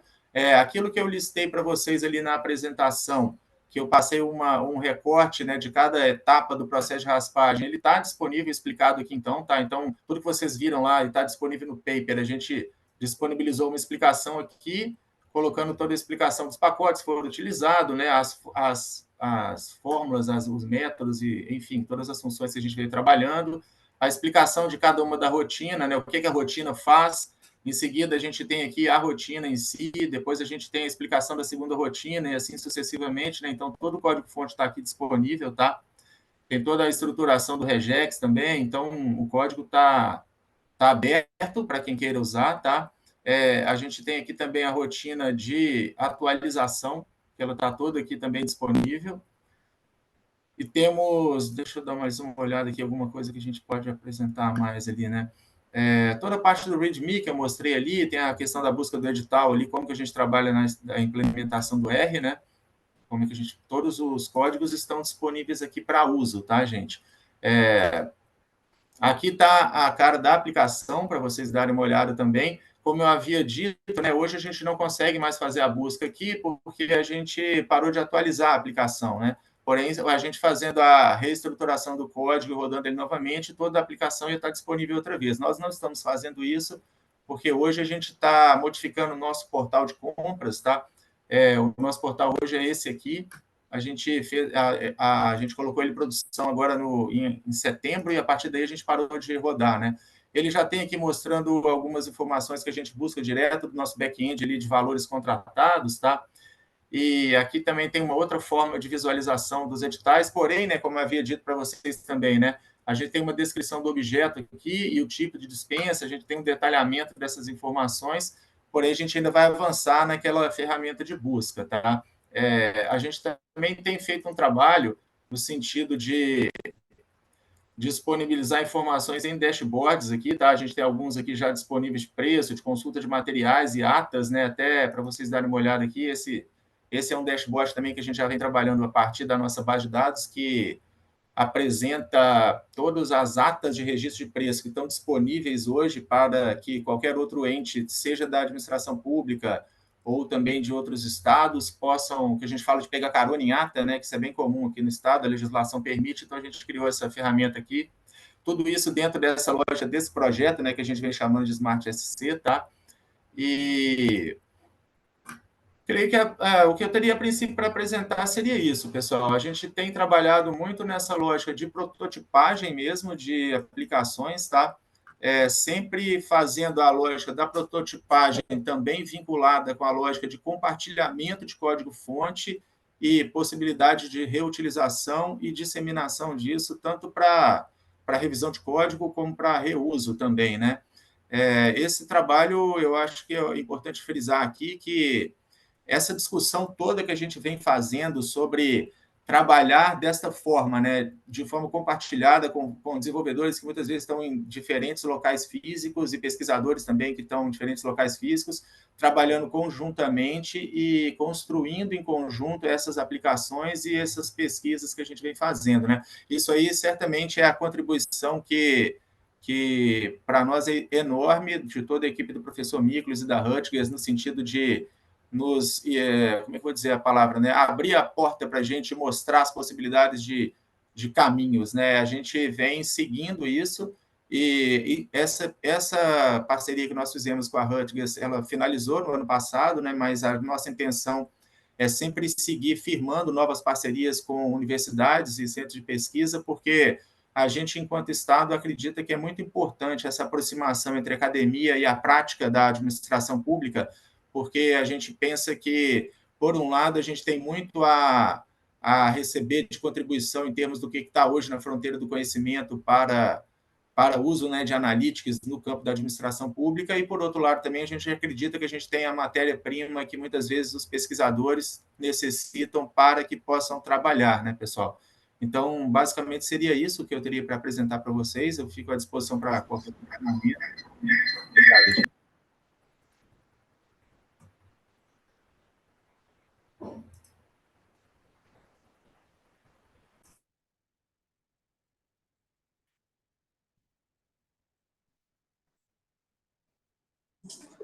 Me ouvem bem? Sim? gostaria Sim. de aproveitar para compartilhar algo que saiu além das fronteiras da universidade, do próprio governo, que foi, com essa experiência, né, trazer para a sala de aula no processo de formação da graduação. O que foi feito ano passado, né, eu e o Maurício trabalhamos com uma disciplina da graduação que se chama Tópicos Especiais em Contabilidade Pública, e nessa disciplina nós criamos um problema, ou seja, os alunos foram incentivados a montar também o seu dashboard a partir esses mesmos dados, e tinham um problema a resolver: verificar como as micro e pequenas empresas, né, estavam sendo incentivadas a participar das compras públicas. Ontem, né, teve um trabalho apresentado em relação à importância da participação e da concorrência das empresas nas compras públicas, a dimensão das compras públicas para a sociedade em si, e a importância, deixa eu compartilhar o que nós fizemos, que são minhas telas, né? Então, dada a importância do volume das compras para o PIB de um país ou o PIB de um estado, a incentivar as micro e pequenas empresas, elas também são muito importantes no Brasil, se torna algo que para a sociedade é relevante. Então, se criou um problema, né, para os alunos poderem verificar o valor agregado para a sociedade a partir do momento que se incentiva empresas pequenas e regionais a participar das compras públicas, né? E com isso os alunos foram incentivados a analisar os dados. Só que, para que ele chegasse até lá, o Maurício desenvolveu uma forma de construir com eles, né, um painel utilizando esses dados do governo, né, e publicando em GitHub. Então, a disciplina ela tinha tanto uma preocupação conceitual em relação a governo, sociedade, compras públicas e valor agregado, quanto também uma formação ferramental, né, sobre dados abertos, sobre o uso, né, do Power BI como uma ferramenta para a criação desse dashboard, e também um breve conhecimento sobre a publicação em uma página, né? Então, foi feito primeiro essa formação, a introdução ao Power BI e também ao uso de dados, e foi-se, então, incentivado que os alunos preparassem um trabalho para demonstrar o valor agregado, né, de empresas catarinenses, de micro e pequenas empresas catarinenses. Não sei se o Maurício quer comentar um pouco mais sobre o trabalho e o resultado que nós obtivemos, Maurício. Esse aqui, só para que vocês saibam, é o nosso... o Moodle é a nossa plataforma de ensino da Universidade Federal de Santa Catarina, onde aqui nós gerenciamos todas as nossas disciplinas presenciais online. Essa disciplina especificamente ela é presencial e é da graduação. Você pode comentar um pouco mais, Maurício? Sim, então, esse trabalho que a gente fez, né, a gente começou ele numa disciplina, né, depois a gente começou a estruturar, e como a professora Fabrícia comentou, nesse repositório do Moodle, lá da UFSC, tá? Eu coloquei para vocês aí no chat o link do repositório desse trabalho e também do dashboard resultante disso, tá? A ideia nossa, nesse caso, a gente propôs um procedimento de analytics, né, desde a gente ter a definição do escopo de um problema a ser utilizado, né, para os alunos, e desde a gente buscar esses dados, no caso, a gente estava adotando uma fonte de Open Data, tá? A gente fazer o acesso a essa base de dados abertos, fazer a extração desses dados utilizando, nesse caso, sim, né, a gente já passou a utilizar o Python, né, que para nós, hoje em dia, vai ser o padrão de trabalho, tá? A gente fez, então, adotando Python e na lógica de utilizar o Jupyter Notebook, que a gente fala da computação literacional, né, aquela possibilidade de a gente ter código e texto no mesmo ambiente, e com isso a gente fez todo o procedimento de raspagem, de ETL, né, fazer a busca, o tratamento desses dados, a disponibilização desses dados num banco de dados relacional, né, a gente apresentou ali a saída desse trabalho de pré-processamento, fazer a saída no pré-processamento, né, e depois também a carga disso em banco de dados relacional e em banco não relacional também, né, a gente fez uma breve apresentação do que é o MongoDB ali, que é um banco de dados documental, né, ele é bem utilizado hoje, principalmente quando a gente vai falar de Big Data, né, porque o MongoDB ele não é relacional, né, então ele é mais flexível para que a gente possa trabalhar com grandes volumes de dados e dados semi-estruturados também, então a gente fez esse processo. Na terceira etapa, a gente apresentou aos alunos uma ferramenta de data viz, que no caso a gente trabalhou com Power BI, tá? Então, foi o trabalho todo de elaboração do dashboard, fazer relacionamento de tabelas e gerar um dashboard público, numa página web, né? O link está aí para vocês também.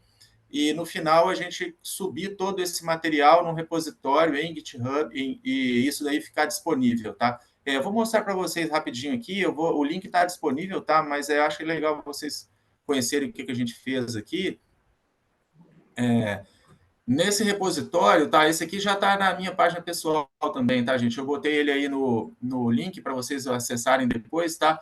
Mas aqui a gente tem a mesma lógica, né? A gente tem aqui uma descrição desse projeto, tá? O que a gente buscou fazer aqui, qual foi a fonte de dados, né? A gente trabalhou com dados de contrato que estão disponíveis hoje no portal de dados abertos do estado de Santa Catarina, tá?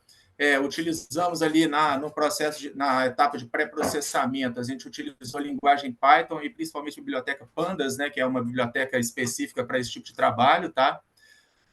No compartilhamento GitHub, como eu comentei com vocês, a gente trabalhou toda a parte de pré-processamento utilizando os Jupyter Notebook, justamente para a gente poder fazer um passo a passo do código e, ao mesmo tempo, ir relatando o que estava sendo feito ali, né, para que a pessoa que fosse ler tivesse condição de entender aquilo da melhor forma possível.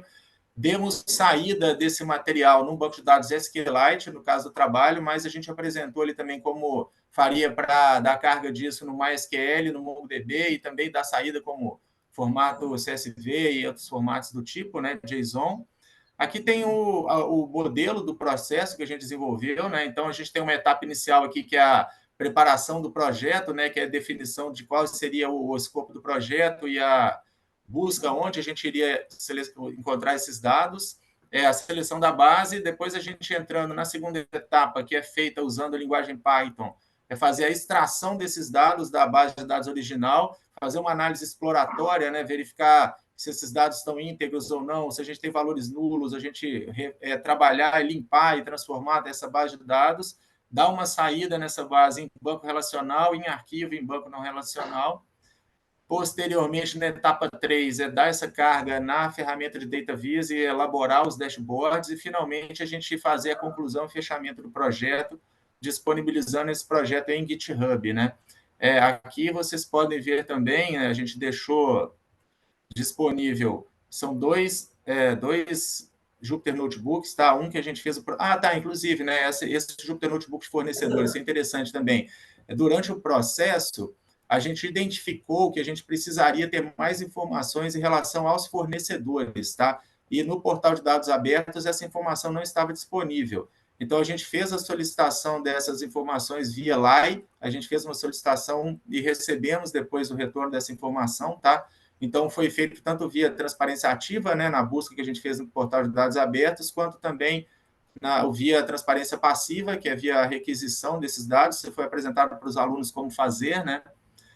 Os dois notebooks que a gente elaborou, eles estão disponíveis aqui para vocês também, todo o passo a passo do que a gente fez no código, tá? Eu acho bem interessante trabalhar no Jupyter Notebook, porque, como vocês podem ver aqui, né, a gente tem toda a disponibilização, as plataformas que a gente está usando, a versão da linguagem, né, muitas vezes é importante a gente trabalhar numa mesma versão do notebook para evitar qualquer tipo de inconsistência, né? As bibliotecas que a gente utilizou, todo o processamento de carregamento, como que ele é feito, o processo de análise exploratória, cada uma das etapas do processo de análise exploratória, uma explicação, né, alguns comentários que a gente foi apresentando no decorrer desse processo, né? A fase de limpeza e transformação está aqui disponível também, tá? E finalizando aqui também temos a parte toda relativa à carga desses dados, né? A geração dos dados de saída. Então, a gente gravando em CSV, JSON e Excel, gerando em banco de dados relacional, gerando em MySQL e SQLite, e também num banco não relacional no MongoDB, tá?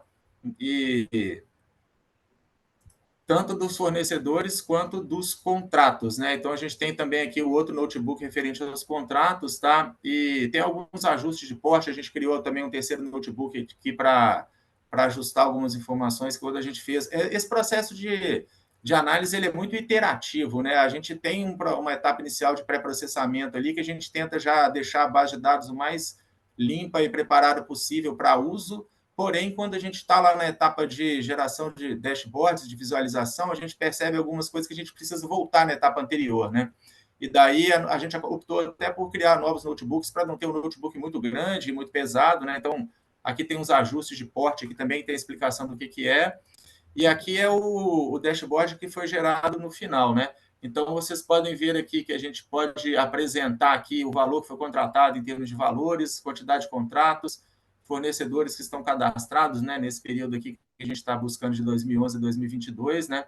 A gente tem aqui um gráfico que mostra por modalidade de contratação e evolução ao longo do tempo dessas informações, tá? A gente tem aqui na aba de contratantes, quais são os contratos firmados, né, com quais unidades gestoras do Estado. Então, a gente tem aqui quais são as unidades que mais contratam, né, o top 10, e também por valores contratados. Os contratos, cada um deles está aqui, qual a unidade gestora, o valor contratado, a data de assinatura de contratos, né? Temos também, na aba de fornecedores, uma visão dos fornecedores em relação a isso, né? Os contratos são firmados por cada um dos fornecedores, os valores contratados por eles, onde estão localizados esses fornecedores, né? Para a gente era bem importante a gente tem feito um trabalho de tentar fomentar, né, a micro e pequena empresa no estado de Santa Catarina, então a gente queria ver aqui também o volume de contratos firmados em empresas do estado, então a gente tem essa informação aqui, em forma de mapa, né, onde estão localizados os nossos fornecedores aí ao longo em todo o Brasil, e os valores também contratados por estado, né, e temos uma visão específica de contratos também, né? Então, aqui a gente tem uma listagem de todos os contratos, qual que é o objeto, qual que foi o valor original desses contratos, a data de assinatura, período de vigência, quem que é o fornecedor associado àquilo, qual que é a fonte dos dados, né? Que a gente trabalhou com duas fontes, tá? A gente exportando os dados do portal de dados aberto, a gente percebeu que haviam dados ali que vêm do sistema de gestão fiscal e também do sistema de obras do Estado, então a gente separou aqui o que era de cada um dos sistemas, né? E com filtros que o usuário pode buscar por fornecedor, por contratante, por modalidade de contratação, enfim, né? Esse dashboard está disponível, tá, gente?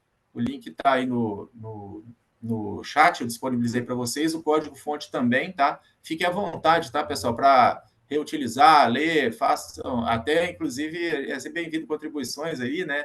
E enfim, para a gente discutir e avançar junto na produção do conhecimento, né? Obrigado, Maurício. Seria mais esse... Professor Miklos, por favor, professor Miklos. Maurício, isso é uma pergunta rápida. Você, disponibilizando esse código-fonte, você não fica um pouco preocupado com a segurança do seu sistema? Nesse caso, não, professor, porque tudo que a gente fez aqui, a gente trabalhou com base em dados disponíveis em formato aberto, né? A gente buscou dados que estão hoje no portal de dados abertos do governo do Estado, tá? Mas, de qualquer forma, também, mesmo que a gente estivesse trabalhando, acessando o nosso banco de dados, né, a gente tem um data lake, e hoje a gente está, inclusive, nesse momento, eu estou fazendo um trabalho de preparação de uma nova base de dados bem mais rica aí de compras do Estado, para que a gente possa vir a utilizar a partir do ano que vem, tá? Mas o que a gente vê é o seguinte, né? A gente está falando de dados que são eminentemente públicos, tá? O que a gente faz dentro do data lake é separar em esquemas, né? A gente tem um esquema que a gente deixa restrito somente para quem é da nossa área ali, que tem acesso a essas informações, né? Porque toda a fase interna dos processos de compras, até que isso esteja publicado em edital, ela não pode ser disseminada, né? Mas uma vez que o edital está público, a gente tem a obrigação, inclusive legal, de abrir esses dados até mesmo da fase interna, tá?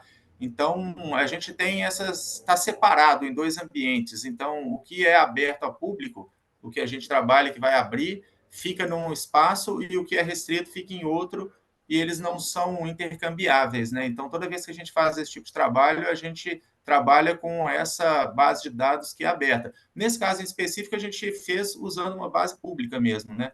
Mas há muito trabalho que a gente possa vir a fazer também. A ideia é que a gente firmando um acordo de cooperação, né, dando acesso às pessoas em específico para trabalhar com a base, e aí, claro, né, com os acordos de confidencialidade, esse tipo de coisa. O código-fonte eu não vejo problema em compartilhar, porque ele é basicamente funções, métodos e etapas de raspagem, né? A gente não está dando ali nenhum tipo de credencial para acesso ao banco, né? A gente sempre toma cuidado ali para, na hora de abrir esses notebooks, a gente tirar todos os logins, senhas e credenciais de acesso para evitar esse tipo de risco, tá? Mas, em geral, não vejo problema, não. A gente não temos receio quanto a isso. O receio é, como eu comentei, né? Quando a gente está com dados restritos, mas isso está num ambiente isolado, então não é um problema nesse caso específico aqui, né? Entendi. Quer dizer, que no momento de licitação, quando tem várias ofertas, não é um sistema aberto, é um sistema que um não pode ver o que o outro está oferecendo, correto? Exatamente, né? Em todo o processo de licitação, ele ocorre no sistema, então ele tem todas as regras de segurança que são exigidas por lei, né? E o sistema está preparado para seguir usando isso, né? A partir do momento que a gente tem uma finalização de uma licitação, a gente está lá na fase de resultados, vai publicar isso, a gente tem no sistema, inclusive, uma etapa que o usuário, que é o agente de compra ali, ele precisa registrar no sistema ali qual que é o número da página do Diário Oficial em que ele está publicando o resultado dessa licitação, né? E a gente faz hoje, via integração, também o envio disso para o Portal Nacional de Compras Públicas, e uma vez que isso é registrado no sistema, aí sim essa base de dados fica aberta para disponível para uso, né? Entendi. Obrigado. Maurício, uma pergunta, Ricardo falando. Eu fico curioso para saber qual é o quadro societário desses fornecedores. Quem são os sócios desses fornecedores? O sócio de um fornecedor também é sócio de outro, que supostamente está concorrendo entre si? Ou são partes relacionadas de gestores públicos? Você tem a informação do quadro societário dos fornecedores na base de dados? E isso poderia ser integrado nesse dashboard? No sistema, sim, tá? A gente tem, quando o fornecedor se cadastra, ele tem uma série de telas ali que ele precisa preencher, né? E tem informações bancárias, de quadro societário, enfim, uma série de informações ali que ele precisa registrar para que ele possa estar apto a participar das sessões, tá? Porém, essa base a gente não disponibiliza hoje. A gente tem um cuidado bem grande por questões relacionadas à Lei Geral de Proteção de Dados, né? Porque ali a gente tem informações relativas a quem são os sócios, telefones, e-mails, enfim, né, uma série de dados que a gente tem uma restrição com relação a isso, tá? Muitas vezes o que a gente faz é quando é necessário, né, alguém faz essa solicitação via Lei de Acesso à Informação, isso é passado para o nosso departamento jurídico, né, e esse departamento jurídico faz a análise da solicitação e nos informa da possibilidade ou não da abertura desses dados, tá? Uma vez que esses dados são julgados como como possíveis de serem publicados e disponibilizados, tá? A gente disponibiliza para o solicitante e também, logo que isso é disponibilizado, a gente começa a fazer um tratamento dessa informação para abrir esses dados em formato aberto e deixá-los disponíveis em transparência ativa, tá? Nesse caso desse trabalho, até lá naquele repositório do Smart SC, que é o projeto em si, tá? Se vocês acessarem o repositório, um dos repositórios que tem lá é a base de dados de fornecedores que foi utilizada nesse trabalho que eu comentei com vocês aqui junto com a professora Fabrícia, tá? Ali a gente tem as informações das empresas, conforme foi solicitado pelo pedido de lá, né, e a carga está lá disponível, que foi que nós utilizamos. Mas a gente não tem as informações dos proprietários, né? Essas informações, muitas vezes, quem utiliza é a área de controladoria, né? A Controladoria Geral do Estado utiliza bastante essa base de dados a fim de cruzar dados de proprietários, né, para verificar se um proprietário ele está em mais de uma empresa, para evitar conluio, esse tipo de coisa, tá? Mas isso é mais para fins de auditoria, né? Então é para uso interno e não para uso externo. Inclusive, a gente, no nosso caso, né, nós somos a Secretaria de Administração do Estado e nós temos a obrigação da gestão das compras, né? Então, a gente trabalha muito em cima desses procedimentos de compra, de tentar aumentar a competitividade, esse tipo de coisa, né? E essa parte de auditoria e controle, ela é feita em parte pelo nosso controle interno, a gente tem uma área de controle interno na própria administração, mas é feito pela Controladoria Geral do Estado, né? Lá existe uma área de auditoria e eles sim têm acesso à base completa com todas essas informações de fornecedores, CPF, CNPJ e tudo isso para que possa ser feita essas análises, esses cruzamentos de dados, né? Acho que, se eu não me engano, inclusive, a própria Rutgers tem, ou tinha, né, um contrato firmado também com a CGE, no sentido de poder fazer algum trabalho sobre isso. Talvez o professor Miklos possa falar melhor que eu. Obrigado, Maurício. Quer complementar, amigos? Não? Alguma pergunta da audiência, seja local ou virtual? Não? Então, só me resta agradecer mais uma vez. Thank you, everyone, for this first session. Now we have a refreshment, and we will be back at 11:15 with the presentation from the World Bank about the PULSE or PULSAR. So thank you again, Maurício and Fabrícia, for a presentation. I hope you all can come back in 15 minutes from now. Okay, see you then. Bye-bye.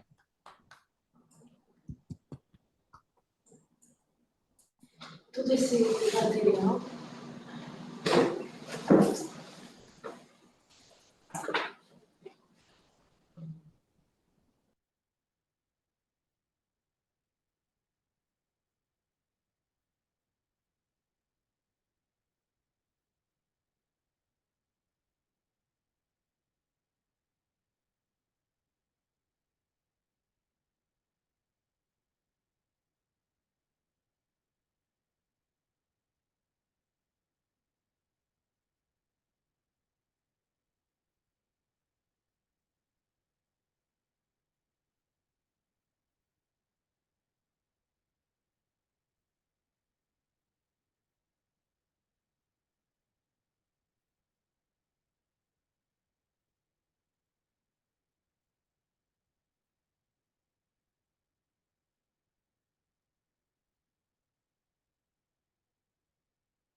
Leonardo isn't available right now, Dmitri, please, you could come over. Natalia. Sure, Ricardo. So let me proceed with the presentation and share my screen. But before that, let me briefly introduce myself. I'm Dmitri Gourfinkel. I'm Senior Governance Specialist at the World Bank. I've been working with the bank for a number of years now. I first started working in the Latin American Caribbean region for many years, probably around 10 years. I worked in the LAC region. Then I moved to Europe and Central Asia region to practice a little bit my original language, which is Russian. And right now I'm with the PIFA Secretariat. You may have heard about PIFA. PIFA is a public expenditure framework, accountability assessment framework.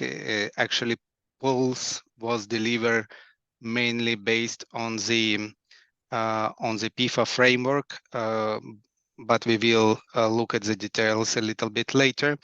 And right now, I'm based in Washington, D.C. I see that Leonardo is connected. Leonardo, would you like to start, and then I take over?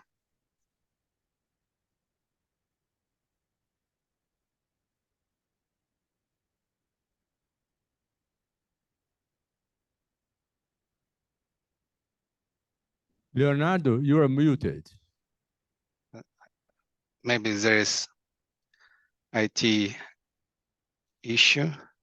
There he comes. Now Let's give us a minute. Hi. Hi, everyone. I'm sorry. Can you hear us? We can hear you. Yeah, yeah. It's fine. The mic is yours. I'm hearing you. Okay, thank you. Thank you very much, Ricardo. I'm sorry for this IT issue. Okay, first of all, thank you very much, and thank you to FGV and Ricardo for inviting us, the World Bank, to this important event. We were here in this event last year, and it was a very rich experience for us. And I will make some initial remarks and give the floor to Dmitri to present the post methodology. But I want to say a little bit about the Brazilian experience in the IPSAS implementation, very short background. I think that the IPSAS is adopted here in Brazil through the NBCT-SP, ou Normas Brasileiras de Contabilidade do Setor Público. And the adoption and implementation process started in 2008. It's a long process since then, and the challenges remain, especially at the subnational level. And the progress has been noted in recent years, especially in the States. And there's a technical agreement between the National Treasury, the Federal SAI, that is TCU, and subnational courts of accounts to implement and auditing the Brazilian public sector accounting standards and other financial management standards. And the process in Brazil of the adoption of IPSAS is it is an indirect adoption, and also the World Bank support this adoption and offering capacity building events to Brazilian SAIs, and we recently provided resources for the translation of the IDE compliance to operation and financial auditing Portuguese, the manuals of the IDI. And about this project specifically in POS, I think the main challenge in IPSAS implementation in Brazil is that the STN, the National Treasury, has the mandate for issuing the standards enforced by law, that is the Fiscal Responsibility Law, and the MCASP, that is the Public Sector Accounting Manual.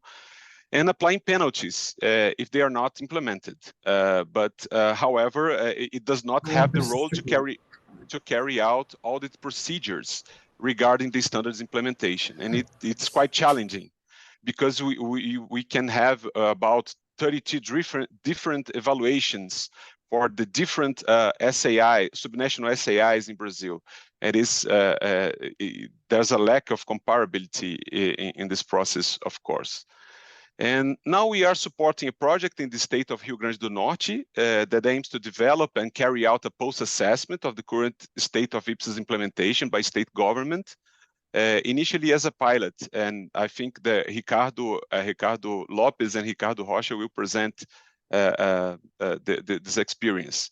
As general guidelines, this project in Rio Grande do Norte considers the following elements: the degree of the adequacy of IPSAS and Brazilian public sector standards based on PULSAR methodology, a subsidiary analysis of the degree of the adequacy to the parameters of the PI-PCP, that is the accrual accounting implementation plan in Brazil, and a subsidiary analysis of the degree of the adherence of the Brazilian Public Sector Accounting Manual of the STN, the Public Sector Chart of Accounts, and the financial statements applied to the public sector.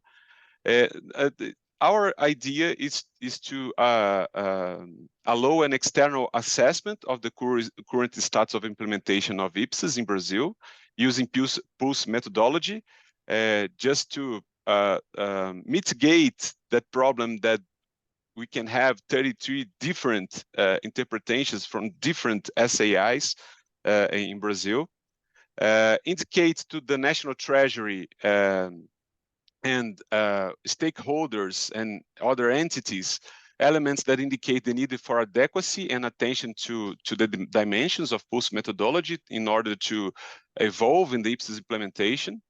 Identify good practices in the Brazilian Federation adopted by the entities, and transfer of knowledge, knowledge exchange between the institutions and the National Treasury, the SAIs, and the World Bank. And finally, for the World Bank, this assessment is very important, as we consider the public sector accounting one of the main instruments for fiduciary compliance according to bank applicable guidelines. And the idea is to expand this assessment to the states and some municipalities in the future. Thank you very much again. And now I give the word to Dmitri to talk about the methodology and the experience of PULS assessment in Eastern Europe. Thank you very much. The floor is yours, Dmitri. Thank you. Thank you, Leonardo. Let me share the screen again, and we are good to go. So I think I did the short introduction and presentation, so I can go directly to the presentation. Well, as I was mentioning, PULS stands for Public Sector Accounting Assessment Framework. It was developed based on the PIFA assessment framework, and actually Brazil is one of our frequent clients and has conducted many assessments, including at subnational level.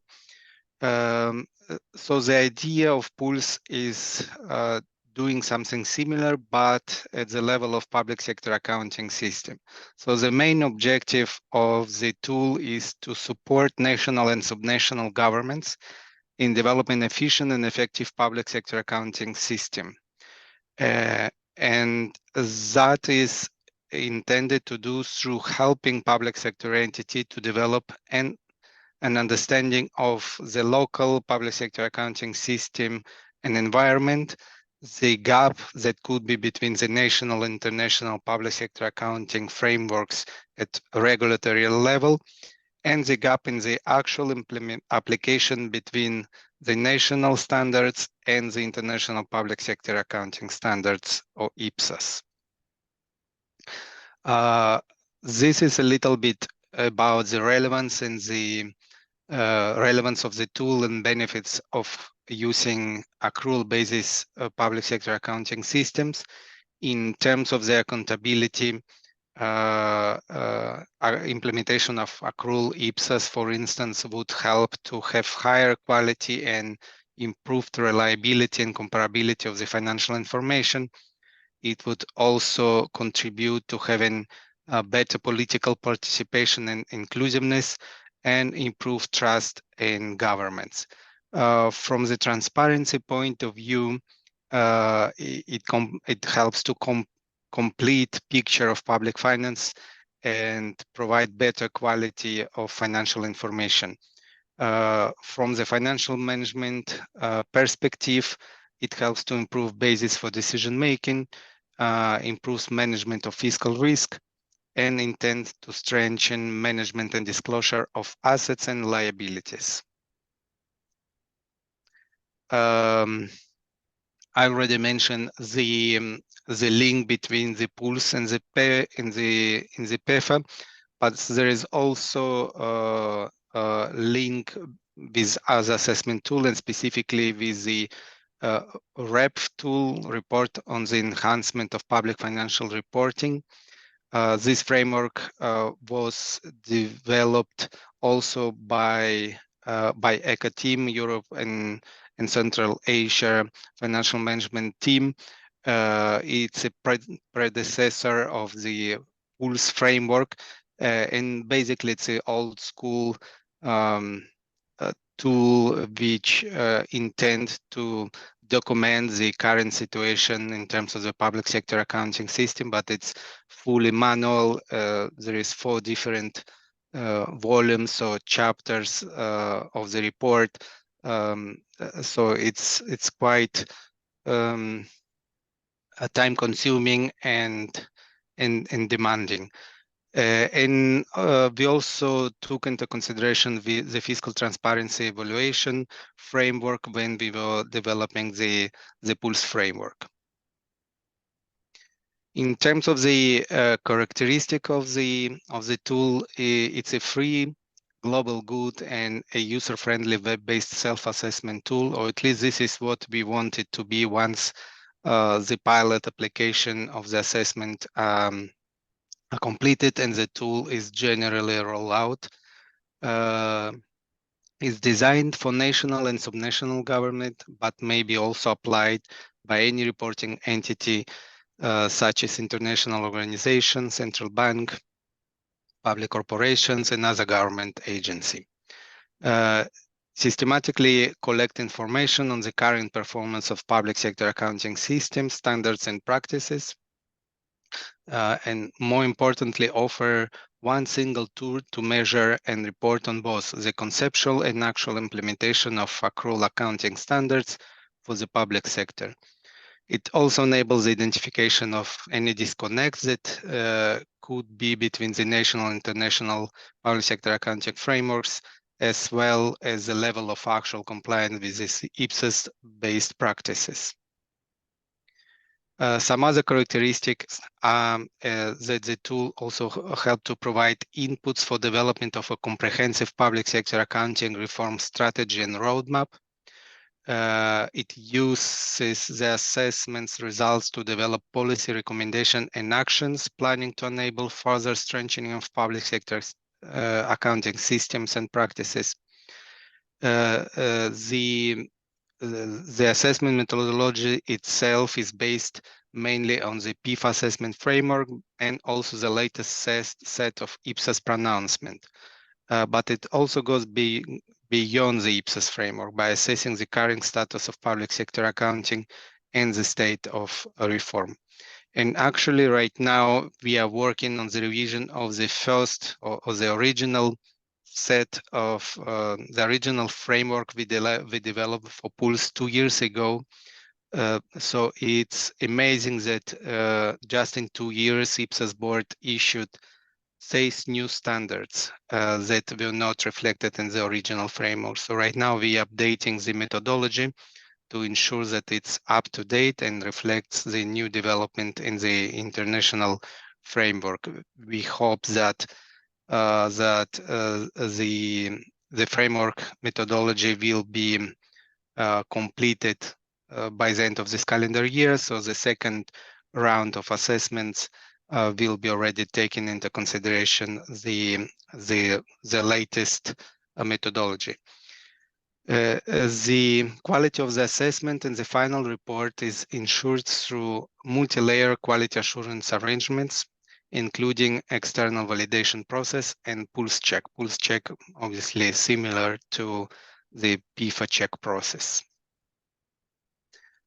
In terms of the pulse structure, you can see it's similar to PIFA assessment. There is 6 pillars: public sector accounting framework, financial assets and liability, non-financial assets and liability, expenses and revenue recognition, financial reporting and consolidation, and reform prerequisites and capacity.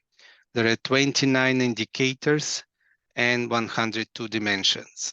We quickly going through all the main pillars in a couple of slides. In terms of the pulse assessment, there are 4 phases and 10 steps, as you can see in this diagram. And the estimated duration of the entire assessment process is about 6 months. In terms of the coverage, pools recognize that the government and other public sector entities are organized differently around the world. There could be ministry, departments, secretariats, all kind of agencies and other structures. The framework was designed to be usually conducted by national, subnational governments, but it also could be used for other entities such as SOE, central bank, and other reporting entities. There is 3 different assessment modes. The main one is the full self-assessment approach as a primary assessment mode. In this case, the pulse is undertaken by the lead agency, usually Ministry of Finance or Treasury, with mandatory external validation. In exceptional cases, there is 2 additional assessment modes that could be used. The fully external assessment mode, which is conducted by external experts hired by the leading agency, again, Ministry of Finance or Treasury, and a blended mode, which is a mix between external and self-assessment modes. So the assessment could be led by the Ministry of Finance Treasury with assistance or support from 2 or 3 international or local experts. And actually, this is what we are currently using in 2 pilot assessments in Ukraine and Armenia. The option to choose these modes depends on the jurisdictional situation, including resource availability and institutional capacity. Very quickly, I'm probably not going to discuss each indicator or dimension in detail, but this is to give you the idea how the pulse framework is correlated with the IPSAS framework. So we did this kind of map between all the indicators, the dimensions, and the different IPSAS up to IPSAS 42 that was available at the end of year 2021. So this is the first pillar, public sector accounting framework, which is a little bit general and mainly focuses on the IPSAS conceptual framework and more general IPSAS such as IPSAS 3 and 14 and 4 and 10. The pillar 2, financial assets and liability, is a little bit more specific and focuses on more complex IPSAS, like the financial instruments IPSAS, for instance. The pillar 3, non-financial assets and liability, obviously focus on everything related to fixed assets and other non-financial assets. There is not really much about financial statements liability at this point. This is part 2, which include, for instance, provision and contingent liability, documented in IPSAS 19. The next pillar focuses on expenses and revenues and includes the analysis of these 3 IPSAS. Financial reporting and consolidation, probably it's one of the most important pillars, and it look at the IPSAS related to financial statements, disclosure, notes, and everything related to consolidation. And finally, the 6th pillar has to do with reforms, prerequisites, and capacity. So it look at the financial management information system, the human resources and capacity available at institutional and country level, accounting function, reform ownership, and there is no direct link with the IPSAS. In terms of the pool scoring methodology, it has been aligned to the PIFA methodology, including a 4-point calibration scale between A and D for each dimension. Each dimension is scored separately according to the precise criteria established for each dimension in the pool's handbook. For each indicator pillar, the score of individual dimension or indicators are averaged to obtain an overall score for the indicator and pillar respectively. This is obviously done automatically by the web-based tool, so no need to make any manual calculation. To justify a particular score for dimension, every aspect specified in the scoring required must be fulfilled. If the requirements are only partly met of the criteria, or the criteria are not satisfied, a lower score should be given. This is approach used by PIFA methodology as well. Very briefly about the roles and main stakeholders of the pool's assessment. So we have lead agency, which is Ministry of Finance, or in some countries is Treasury, who is leading the implementation of public sector reporting. There is assessment team leader. Usually it would be Minister of Finance or Treasury official, or public sector official. There is oversight team, which could be an existing public sector accounting reform steering committee or technical force working on the implementation of the reform, and they have the ultimate decision to approve the Paul's concept note and the assessment report. The assessment team could be comprised of the public officials from Minister of Finance, Treasury, and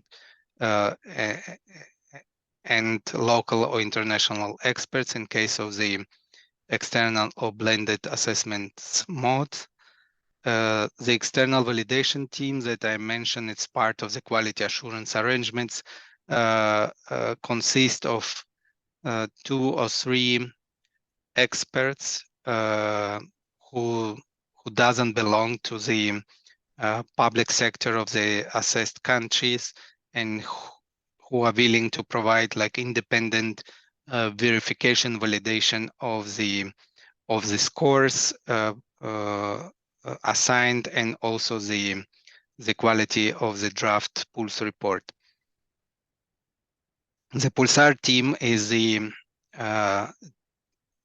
our pools team is basically the World Bank team who is responsible to provide overall guidance and support and during the conducting the assessments.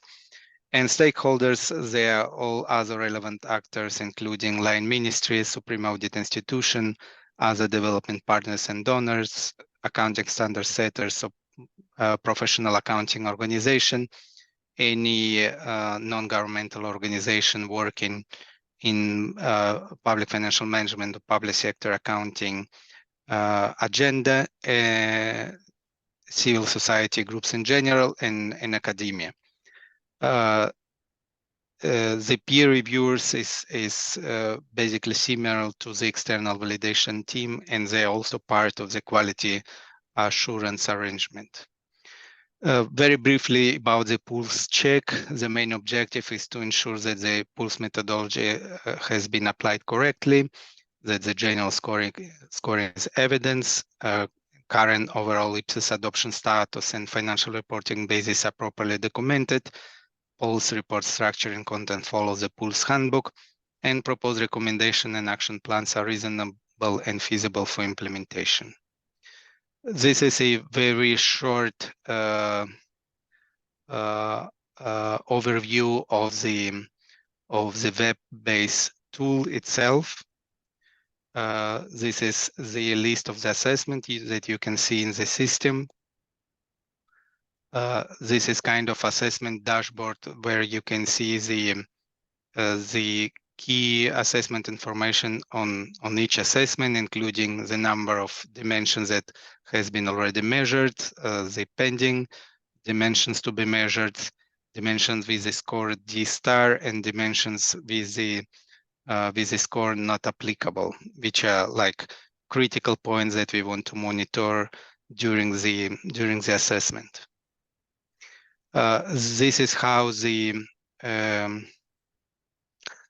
scores look for each dimension, indicator, and pillar, and from here you go into each specific dimensions to provide the justification and then to conduct the external validation of each score. You can see that on the right side there is at the beginning one type of scoring, which is a conceptual compliance, but starting with the performance indicator 4, there is two types of scoring: the conceptual compliance with IPSAS, between IPSAS and national standards, and also the practical application of the international standards in the day-to-day accounting operations. This is how one specific indicator looks, including the scoring, the conceptual, and the actual. And I think that's it on my end. I would like to stop here the sharing my screen and pass the floor to Natalia to share with you the preliminary results of one of our first pilot assessment, which was done in Ukraine, our great partner as part of Pulsar program, and who, despite the current situation in the country, actually one of our more active members, and has been doing great work in terms of the implementation of public sector accounting reform, including this assessment. Natalia, the floor is yours. Thank you very much, Dmitri. Colleagues, I hope you can see my slides, the screen that I shared right now, and I hope you can hear me well. Yes, we can see and hear you. Thank you, Dmitri. First of all, I would like to very briefly introduce myself. I'm Natalia Konovalenko, a financial management consultant. I have been working with Ukrainian World Bank office since 2013.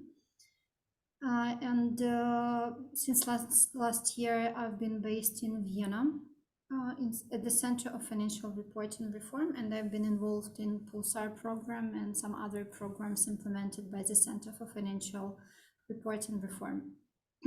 So let me start with telling you how the pulse assessment process looked like in Ukraine. And just a second, I will switch the slide. So I would like to share with you Ukrainian experience as to undergoing this assessment process. And Ukraine, as Dmitry already mentioned, Ukraine is one of the first countries approaching the completion of the assessment process within this pilot. And I will try to outline how it looked like and what stages it included. hopefully in a way not to frighten you, but rather to encourage to be the next in going through it. So the decision to become one of participants of the pulse assessment pilot testing was taken by the government of Ukraine, even despite of the war ongoing. Already at that period, it was taken at May or June 2022, last year. So why it was taken? Because it's known that public sector accountancy efficiency determines the public finance management success. And also because digitalization of processes simplifies not only the reform implementation, but also public sector accounting system management. And maybe perhaps also because most difficult times demand multiplying of education and innovation, or in other words, for Ukrainian people, and I'm also Ukrainian, there are no difficulties that can prevent us from accepting new challenges. So despite of the war, the Ministry of Finance of Ukraine decided to undergo the pulse assessment.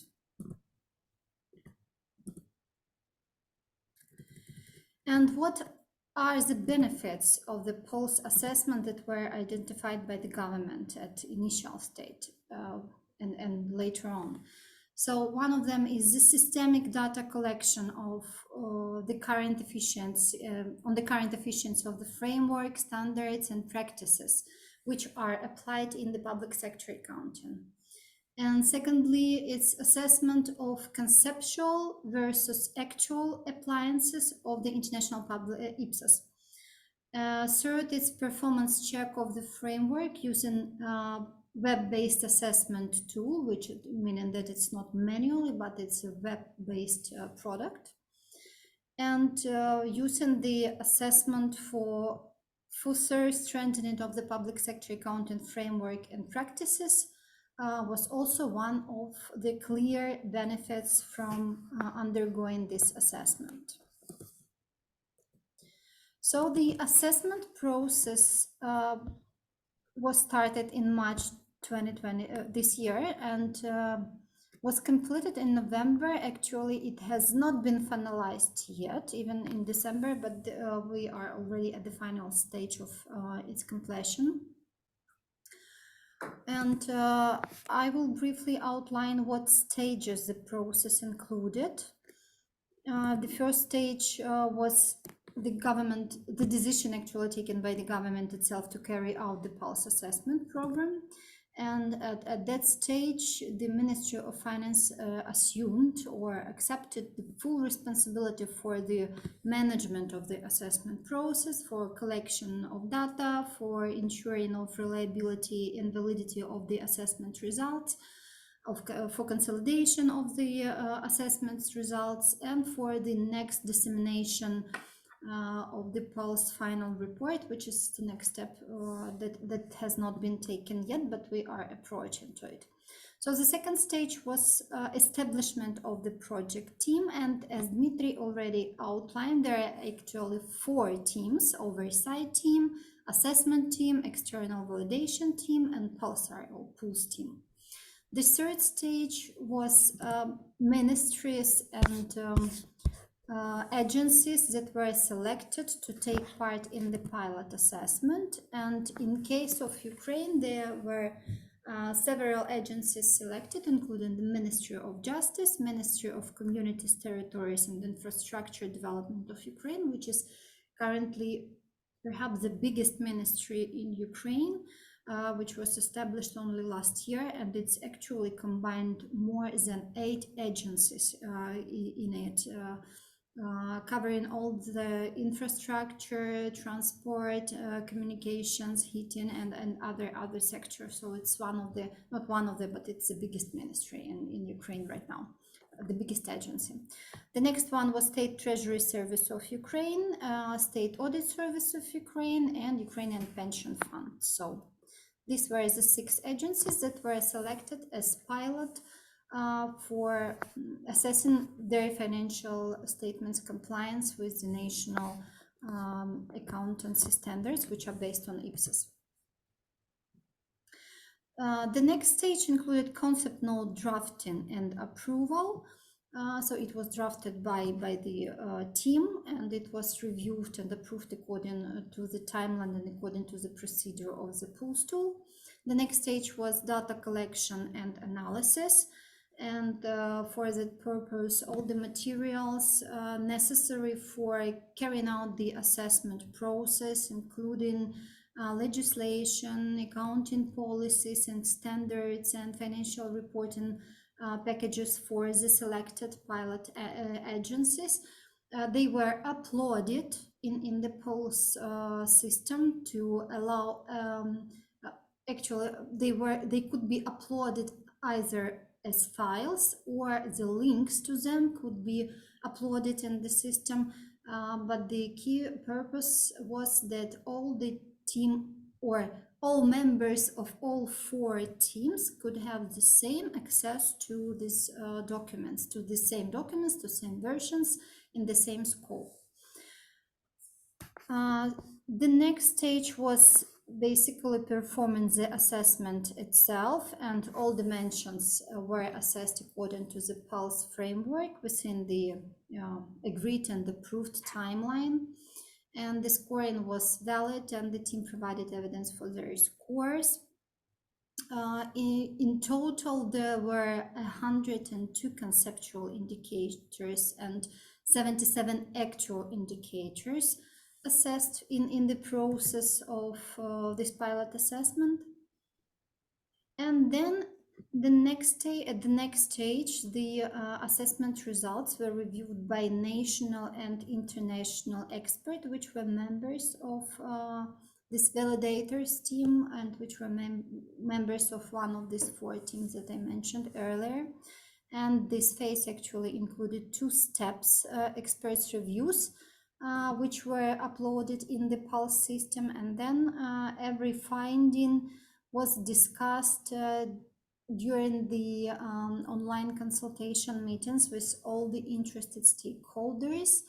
And as a result of this numerous discussion, actually, I have to tell you that at the initial stage of this discussion, there were quite a lot of comments on quite a significant number of the indicators. But after these discussions, only 2 indicators were adjusted based on those discussions.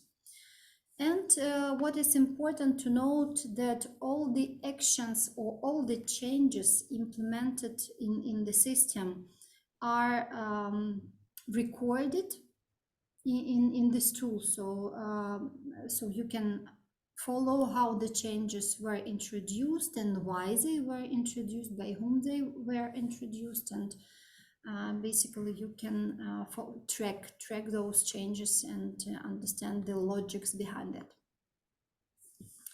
And currently, Ukrainian team is at the stage of drafting of PULSE report. And it's expected that the report will be completed and disseminated in the near future. It will be final stage of this assessment process. I will not list the pillars once again of the PULSE framework. Dmitri have already listed them, so I will just show you this table to demonstrate how the conceptual level in the result of assessment differed, or rather not differed, how you may see, as you may see in this case, from the actual level. And the next 2 slides, at the next 2 slides, you can see this in more detail. So this picture shows you how what was the distribution of scores between indicators on conceptual level of assessment. And you can see that there are 53% there were A scores, and 18% B scores, 10% for C scores, 8% for D, and 11% were not assessed because they were not present in Ukrainian legislation and in Ukrainian standards because it was not adequate to the situation in the country. And in actual level, you see there is some difference in results. So basically A score is 44 and B 19% and C 13, D 10 and A 14. So you can see that there is some differences between conceptual and actual levels of assessment in general, but the overall result by pillars is the same for all pillars. However, it allowed to identify the bottlenecks or the development areas or some specific issues that requires some additional attention or improvement on the standards or getting them more aligned with IPSAS, etc. So these results are definitely very helpful and useful for the team. And also considering that this was the pilot project, it means that in the process of assessment, the team provided its comments and proposals on how the tool or the system may be improved, and those recommendations and comments were communicated to developers. And of course, this is the work in progress. So if you join this assessment at a later stage, you are very welcome to comment on it to help us make the system better. And just let me conclude what were the key results of this assessment by Ukrainian team and what key conclusions the team reached upon.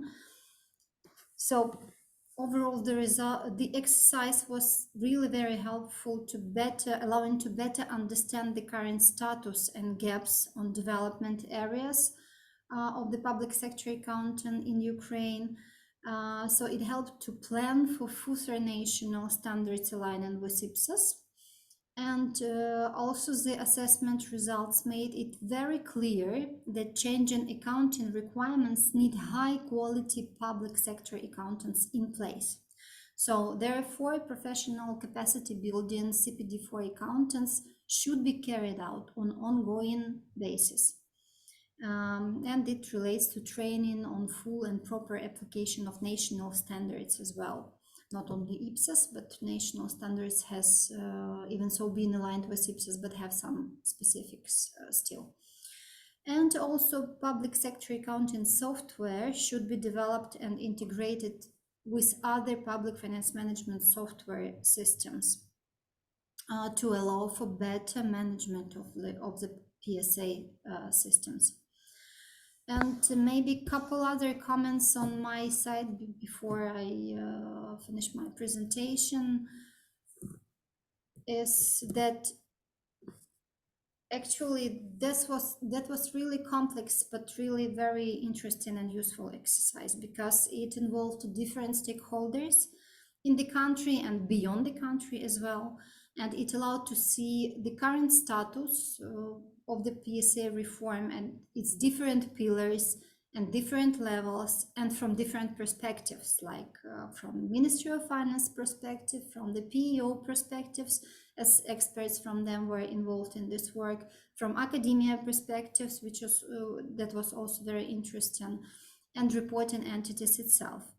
It also allowed to see how much concepts are being implemented in practice and where it is not implemented or where there is a lack of implementation and further improvement is needed. It also clearly showed the bottlenecks and development areas, and it involved external verification of the scores by the pools team or by the bank team.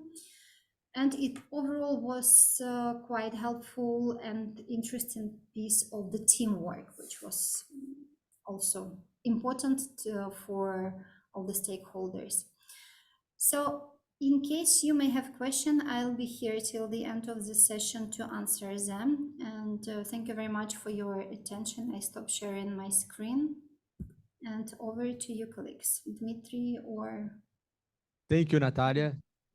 Thank you, Dmitri and Leonardo, for sharing with us the goal, the structure of the PULS assessment and its experience in Ukraine. I have the responsibility to share with you the experience that we had here in Brazil with the state of Rio Grande do Norte. Unfortunately, Professor Ricardo Azevedo and Patricia that share this responsibility with me are not available today. And Flavio, that works for the Rio Grande do Norte state government and accounting department there, has some troubles with his computer, and he could not listen to us, and we could not listen to him. So I'm all alone presenting the Brazilian experience, and I will make it pretty fast. A little bit different from the procedures adopted by Natalia and the Ukrainian team there in Ukraine. We considered here in Brazil it as a pilot test. Leonardo can help me if you could open your mic and just complement and help me what I'm saying here. The idea is that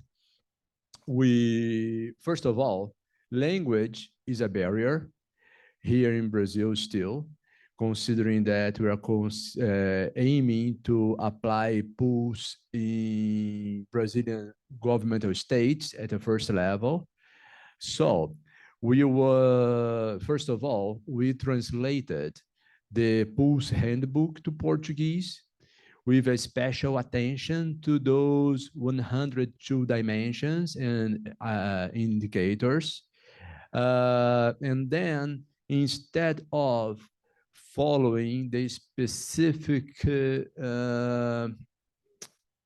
governmental structure established by the PULS framework,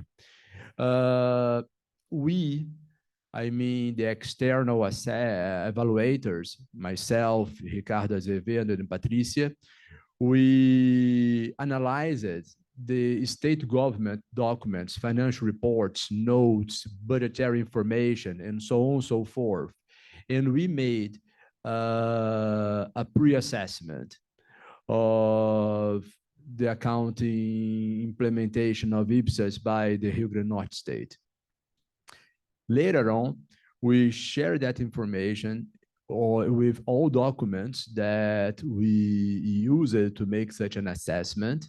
We share that information with Flavio and his team in Rio Grande do Norte. Considering that we were not following the specific procedures established in the handbook, and we did not use the website that Dmitri shared with us during his presentation, specifically because the website is all in English, and we had to communicate with the accounting team at that state specifically. So what we did, we shared all the documents similarly to what Natalia just said, but instead of sharing the files through the system, we shared that through Google or Dropbox or OneDrive folder that all of us have access to the same document. And we established an Excel file with all the assessments that we made, and we shared that file and again under, let's say, Google Drive, so all of us could have access.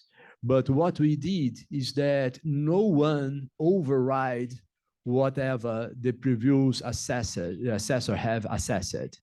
For instance, Flavio and his team had the opportunity to fill up the same assessment and another pair of columns for those same indicators. I say a pair of columns considering the conceptual and the actual assessment that we do under PULS. And there was also a place, a box, let's say, in our form where Flavio and his team could justify and explain details and also add more evidence to every item where they hadn't agreed with our previous assessment. And so we worked mostly asynchronously. We provide them what we had assessed and our justification, why we assessed A, B, C, or D for that specific item. And then Flavio and his team had the opportunity to make another assessment, but using our pre-assessment. And whenever they agreed, that was simply okay, or even complementing with more information to enhance the support of that specific assessment. But most important than that was when they didn't agree with our pre-assessment, they had the opportunity to present evidence and documents and a plain text explaining their assessment. And finally, we came back to the document and we analyzed it. Whenever Flavio didn't agree with our previous assessment, we had another round of discussion, and in this case was mostly synchronously through Zoom, discussing, are you sure you don't agree with us? And then we had this other round of assessment to cut the edge between our assessment, their assessment. At the end of the day, we spent, I don't know in days or in months, because we worked following the short schedule established by Leonardo, but I could say that we spent something around 1,500 hours in this project, considering myself, Ricardo, Patricia, and probably adding Flavio and his team would be much more than 2,000 hours, or closely to 3,000 hours in this project. So that's how we worked here. We learned a lot.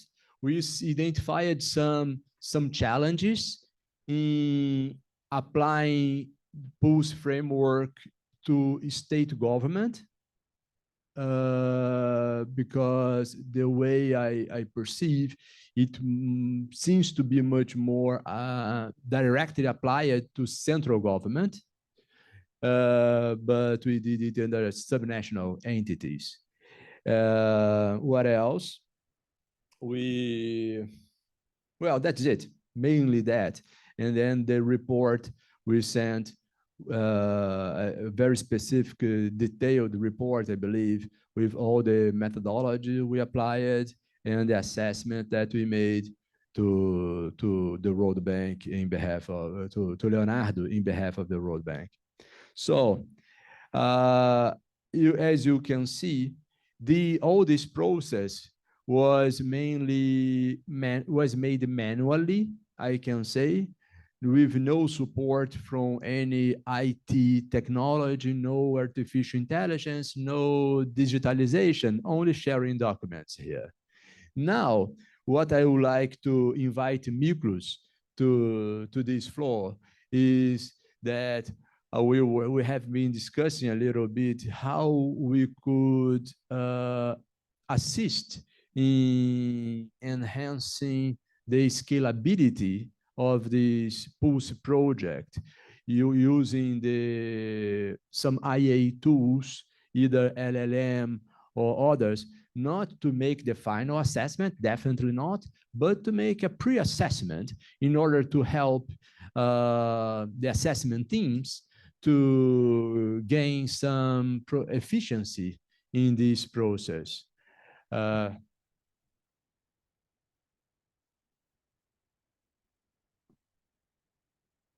Enough to be, let's say, useful on this discussion. I was very interested to hear the baseline of what pulse is.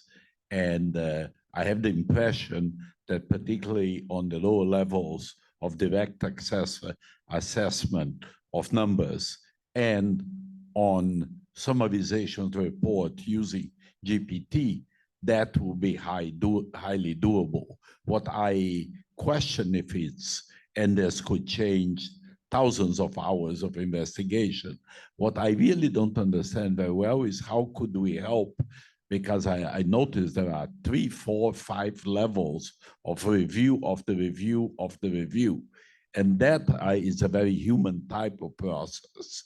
I would imagine that the methodology to deal with this would be maybe a fly-in-the-wall methodology whereby you would spend some time observing a pulse assessment of a state or a small nation, observe 1 or 2, or go to, instead of observing it, going to talking to the people that did a couple of these reports and see what are the common themes that could be automated. But I'd be very, very surprised if you couldn't reduce by 80% the effort by using basic summarization in ChatGPT, extraction in ChatGPT, a lot of analytics. And I would imagine you could create, I know this is wild, but you create some kind of comparative across nation, across location dashboards to call the attention to the review boards of how different they are and where they are different. I would imagine that's quite doable and quite interesting to be done, and obviously a great social benefit. I just get a feeling that the process now is very bureaucratic and very layered. And I think we could, particularly in the lowest levels, put a lot of automation into it.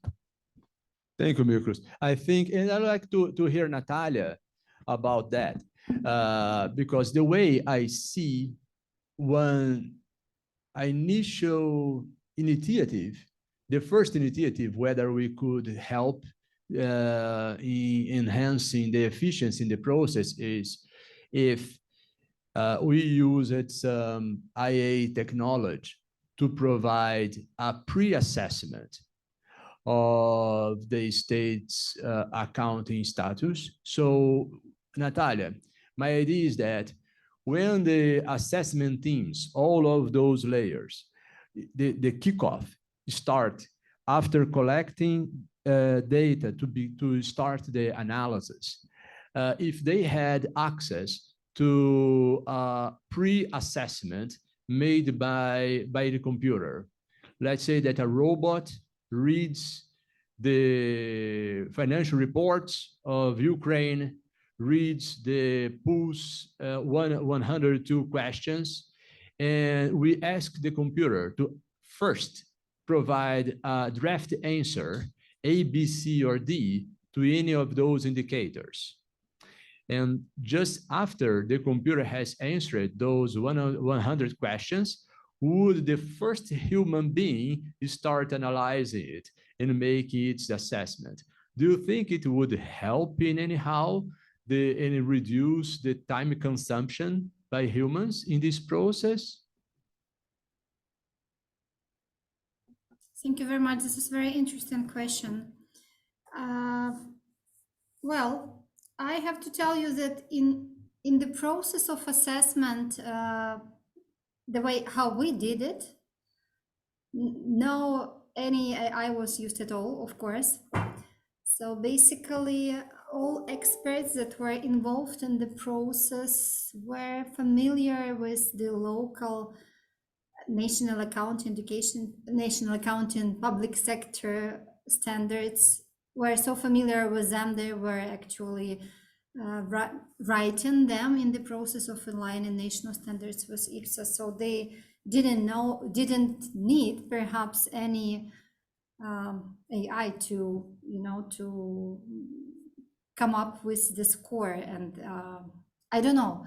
I mean, that Perhaps that could make the process easier, but it wasn't definitely used in the case of this pilot in Ukraine for sure. So all the documents were uploaded in the system and they were reviewed by assessment team and then by external validators. So it could be used perhaps, but it's difficult to say whether it would be helpful or not until you try it, right? Yeah, definitely. Just to get an idea, how many hours have you there spent in Ukraine to fulfill all the assessment? Well, again, it depends. It depends. If the person who is not well familiar with local legislation or with national accounting standards or with specific requirements, etc., may spend hours and hours and weeks and months maybe for reading them, understanding, and then providing a feedback. That was not the case in Ukraine because, well, the teams were well familiar with all the documents. And so that was not the case. It's difficult for me to say how many hours actually was spent on that. I don't think that similar, that was calculated or someone done those assumption of how many hours. I don't know, Dmitri, did you hear from the team if someone did similar calculations of time spent for this? I really didn't hear something. No, me neither. Yeah, I wonder that was not so any field. It was more than a couple hours for sure in that. No, for sure. And I have a curiosity there based on your presentation, Natalia. You said that you analyzed 6 governmental bodies, including ministries and agencies, isn't it? So have you there made 6 assessments, one for each of those governmental bodies, and how did you end up with a single assessment at the end of the day? No. There is only one assessment, and financial statements of these 6 selected pilot agencies were analyzed for compliance with the national accounting standards, which are based on IPSAS. So basically, the idea was to see if the financial statement is in line with the standards and whether specific parameters are reflected to. Okay, but in those. What happens if the Minister of Finance applies and gets an A in a specific indicator, but the Ministry of Infrastructure receives a C or a D in that same specific indicator? How would you consider this different level of adoption of IPSAS for different bodies under the same specific items asset? Luckily, we didn't have such a case. I really don't know how we could deal with it. I understand that the idea was to see how in practice actually these standards are being implemented at an entity level. And as we could see in all 6 entities, there were no such issues that they didn't apply standards and they should have applied them and didn't, or there were some or different understanding on how they should be applied. So we didn't have such a case. Okay, fortunately. So Dmitri, Leonardo, Natalia, would you like to give some concluding remarks, because we are already running out of time And the following presenter, Professor Michael, is already here. So if you could please just wrap up and just finish the session, I would be glad. Either one of you. Thank you, Ricardo. Leonardo, would you like to share any final thoughts? No, just to thank again. I think it was a very nice presentation and to take part on the post-assessment. And I think on the next steps, we will provide information on the platform and the tool of the posts. And the idea is to expand the post-assessment to other states and some of the municipalities that have projects with the World Bank. And we are establishing right now this strategy from the next fiscal years to expand the use of post-assessment. And Dmitri, Natalia, Ricardo, we will discuss later and exchange experiences to support this expansion of post-assessment in the future. Thank you very much again. Thank you for all the contributions. Thank you, Leonardo. Maybe very briefly on my end to also say thank you, Ricardo, and the organizer for this opportunity to share with the audience the pulse assessment framework.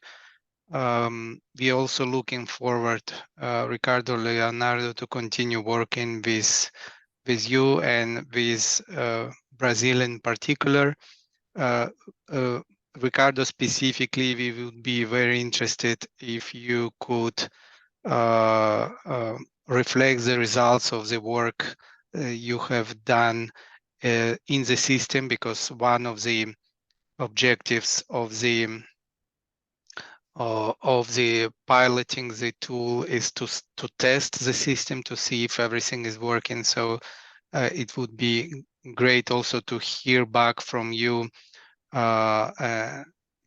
any feedbacks that you can share with us, either at the conceptual level in terms of the pulse methodology, and obviously in terms of using the tool. It would be also important for us to look at the final pulse report, if you have it, or the draft report, to see what were the main findings and the key messages of this exercise. Thank you very much. Thank you, Dmitri. Leonardo has the final draft that we provided to the World Bank for sure. He can share with you, or if he wants, I can email to you that. And for as we have been discussing, Leonardo, it's our aim to continue this project and use the system and also apply the system, see how it works in the state government, as Rio Grande do Norte, for instance. So thank you again for your time. Thank you, Miklos, for helping me with this session. And I think it's time to move straight to Professor Michael Ellis to present the marketing on Big Four websites of big analytics in the external audit. So thank you again, Dmitri, Leonardo, and Natalia. And let's please move forward. Thank you. Professor Michael, the mic is yours. Please feel free to introduce yourself and start presenting. Yeah, thank you for that. And thank you for letting me present to your conference. Okay, I hope maybe one day I'll be able to come there in person, right? Can you hear me properly? Yes, and you can also see your screen, although it's not in presentation mode yet, but we can already see your screen.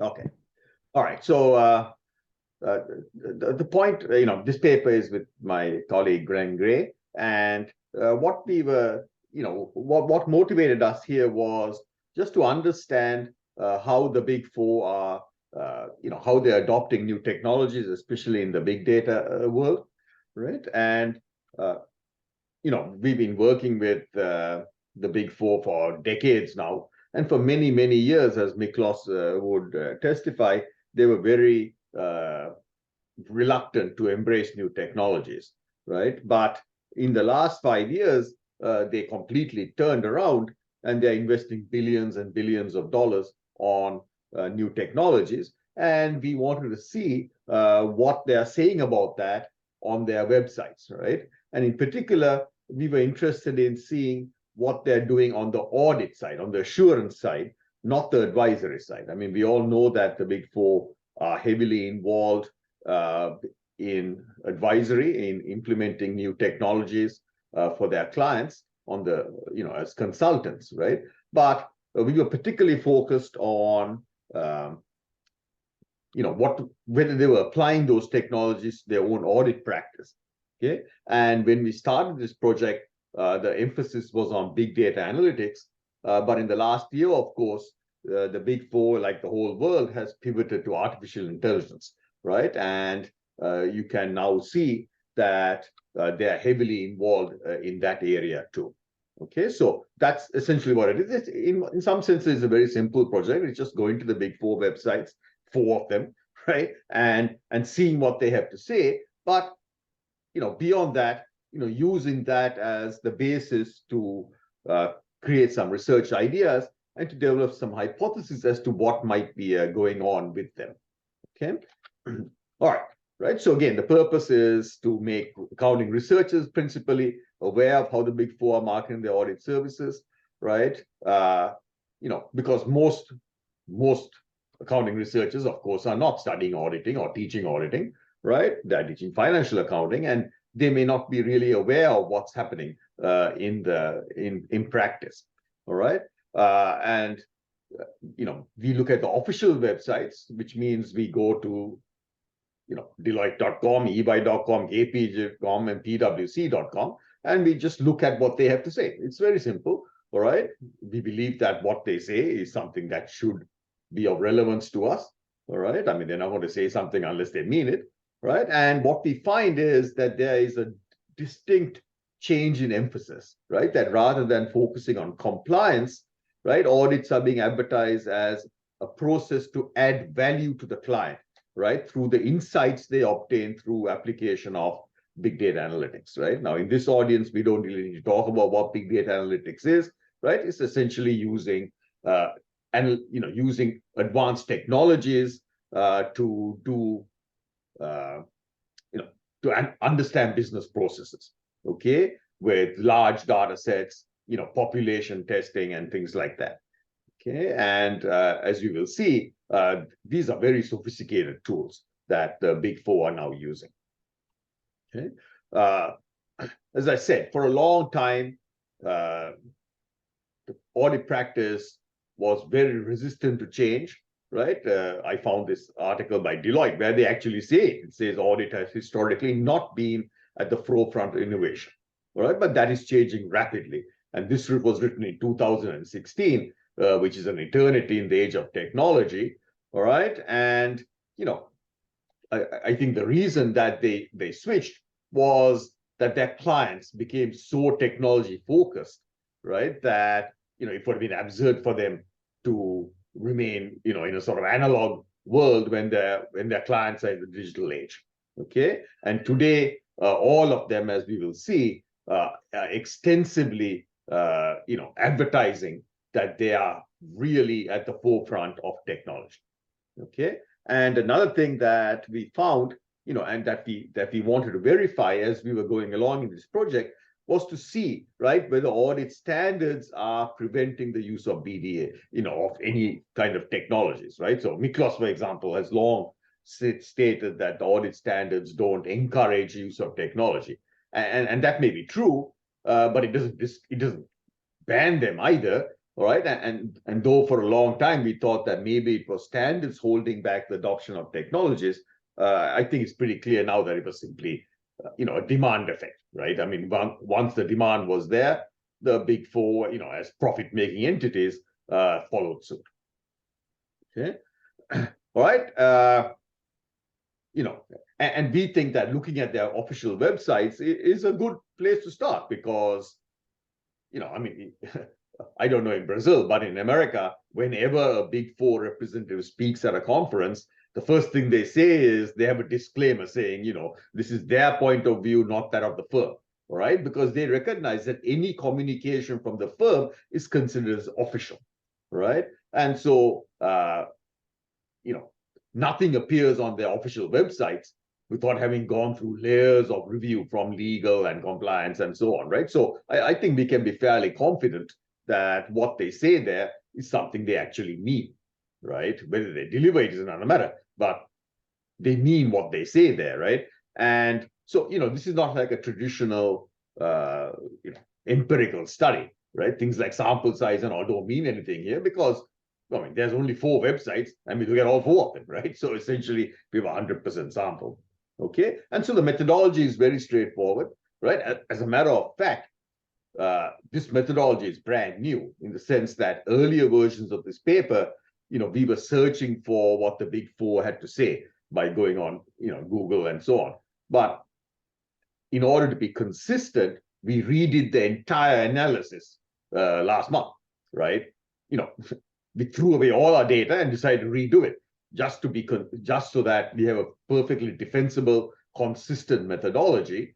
And by doing that, we took a big risk because we may have got different results from what we had originally, right? But as it turns out, the results are even stronger. So I think that, that validates our original conclusions, right? So essentially, we went to the main websites of each Big Four firm. If you type in, EY.com or Deloitte.com, they will give you the option of going to the US site or the global site. And we only looked at the US site because, as we will talk about later, at least we talk about in the paper, it's beyond, it's another story to look at the global websites, right? Though I can tell you one thing, the global websites, if you go to their site and it says there is a site for Brazil or, Argentina or Kuwait or wherever, all right, many times what's on those websites for those countries is word for word what's written in the UK website, all right? Not necessarily the American website, but the UK website. So they're just basically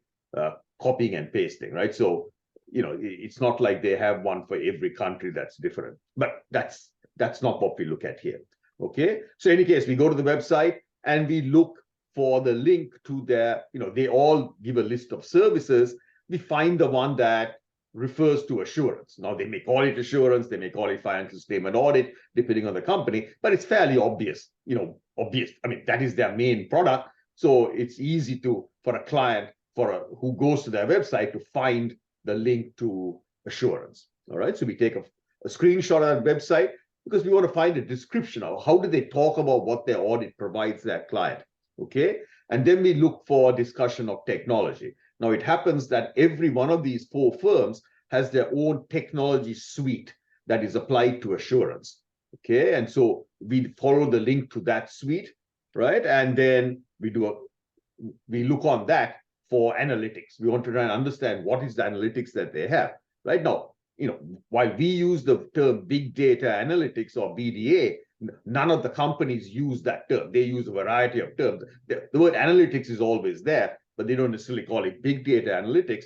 But we read the description of what they mean by, and it's fairly obvious that all of them by analytics means big data analytics, right? So it's not like they have an interpretation that's different from what we are thinking about, okay? So then we look at what they say the analytics will offer their clients, all right? And finally we step back and we reflect upon what we've learned from it, and we try and develop some hypotheses and research questions. Okay, so that's our methodology. Like I said, this is a brand new methodology that we applied only last month, and it gave us, the results that we expected. Okay, so next, I'm just going to go through the 4 firms and give some highlights of what we found. Right, so going in alphabetical order, Deloitte, right? They call their audit insight to inform future aspirations. All right, and we highlight in yellow, some of the interesting terminology that they use. All right, so audit and assurance services can help organizations see further and deeper into their business. Right? And audit is more than an obligation. It's a powerful lens for illuminating the current state of an enterprise, providing insight that can inform future aspirations. Now, in the paper, you will see that this is from their actual website. So, in the paper, we have a screenshot of their website, and then we are just making it easier for you to read it by by typing out what's in there, right? But this is what's on their literal website. Okay, it's on the screen. If you took a screenshot, you would see this language there. Okay, right? Their technology platform is called Omnia. All right, and this is some discussion of what Omnia offers that audit clients. Now, again, I emphasize this is all on their assurance side, not advisory, right? This is assurance, right? Auditing, right? Financial statement audit. Right? It says insights come in many shapes and sizes. Deloitte Omnia produces insights that are tailored for your specific business and the industry it operates in. And then the discussion of analytics. Deloitte uses advanced analytics and big data. Sorry, let me step back.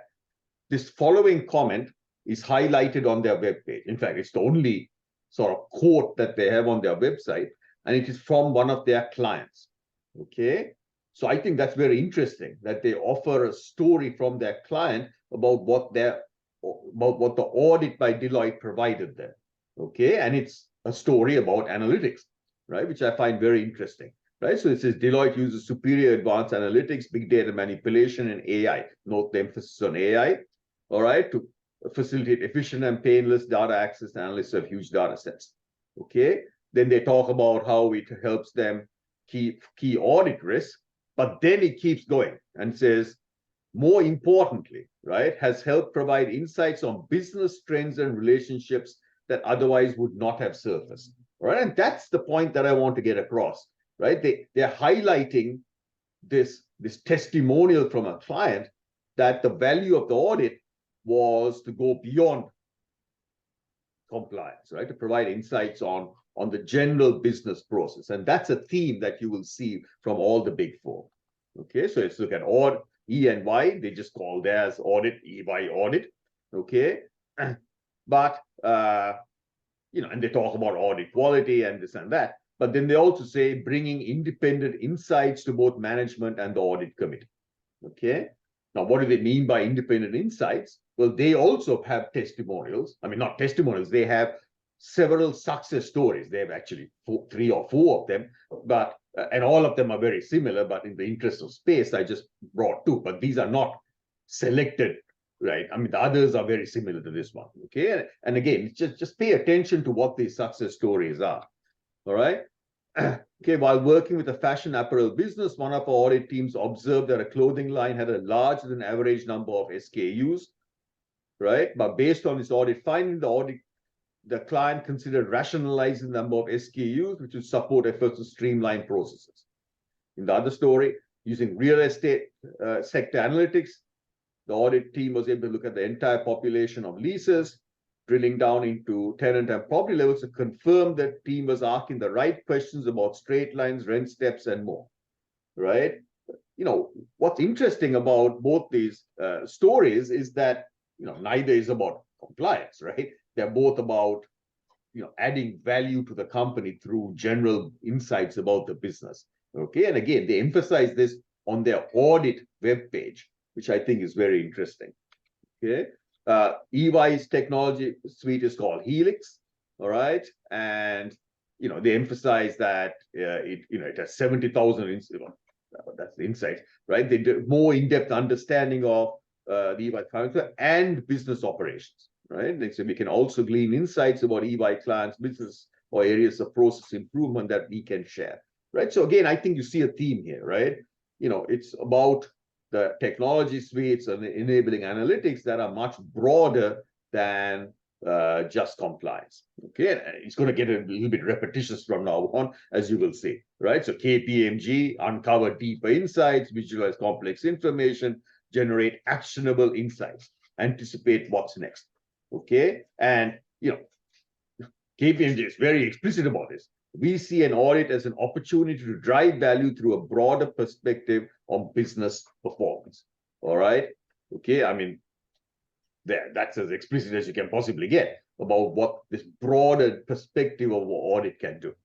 All right. Their technology is called Clara. Okay. And, it says it can unleash the potential of your data to help you see meaningful patterns across your business on a deeper level than ever before. Okay, finding insights, find the story in your data, and so on. But if you look, I urge you, if you haven't done so already, to go look at these technology platforms. they are truly powerful, right? So for example, every one of these technology suites includes process mining, right? Now, process mining is a very powerful tool to analyze the event logs from an ERP system, right? And about 8 years ago, 9 years ago, Miklos and Miki Jans from Belgium, they were sort of pioneers at suggesting that the audit industry adopt big process mining, right? And at the time, it seemed like a pipe dream, right? That this advanced, powerful technology would be something that would be routinely used in an audit. Well, now it's built in to every one of these technology platforms, right? It's just one tool out of many that is now available to auditors. I mean, that's how quickly things have changed. Okay, PwC. PwC is interesting, right? Theirs is the most modest, shall we say, the most, their description on their websites is not so explicit like the other three on this new vision of an audit. They are much more focused on compliance, right? Relatively speaking, all right? So you can see it's talking about the financial statement audit, right? But they still talk about tomorrow's audit today.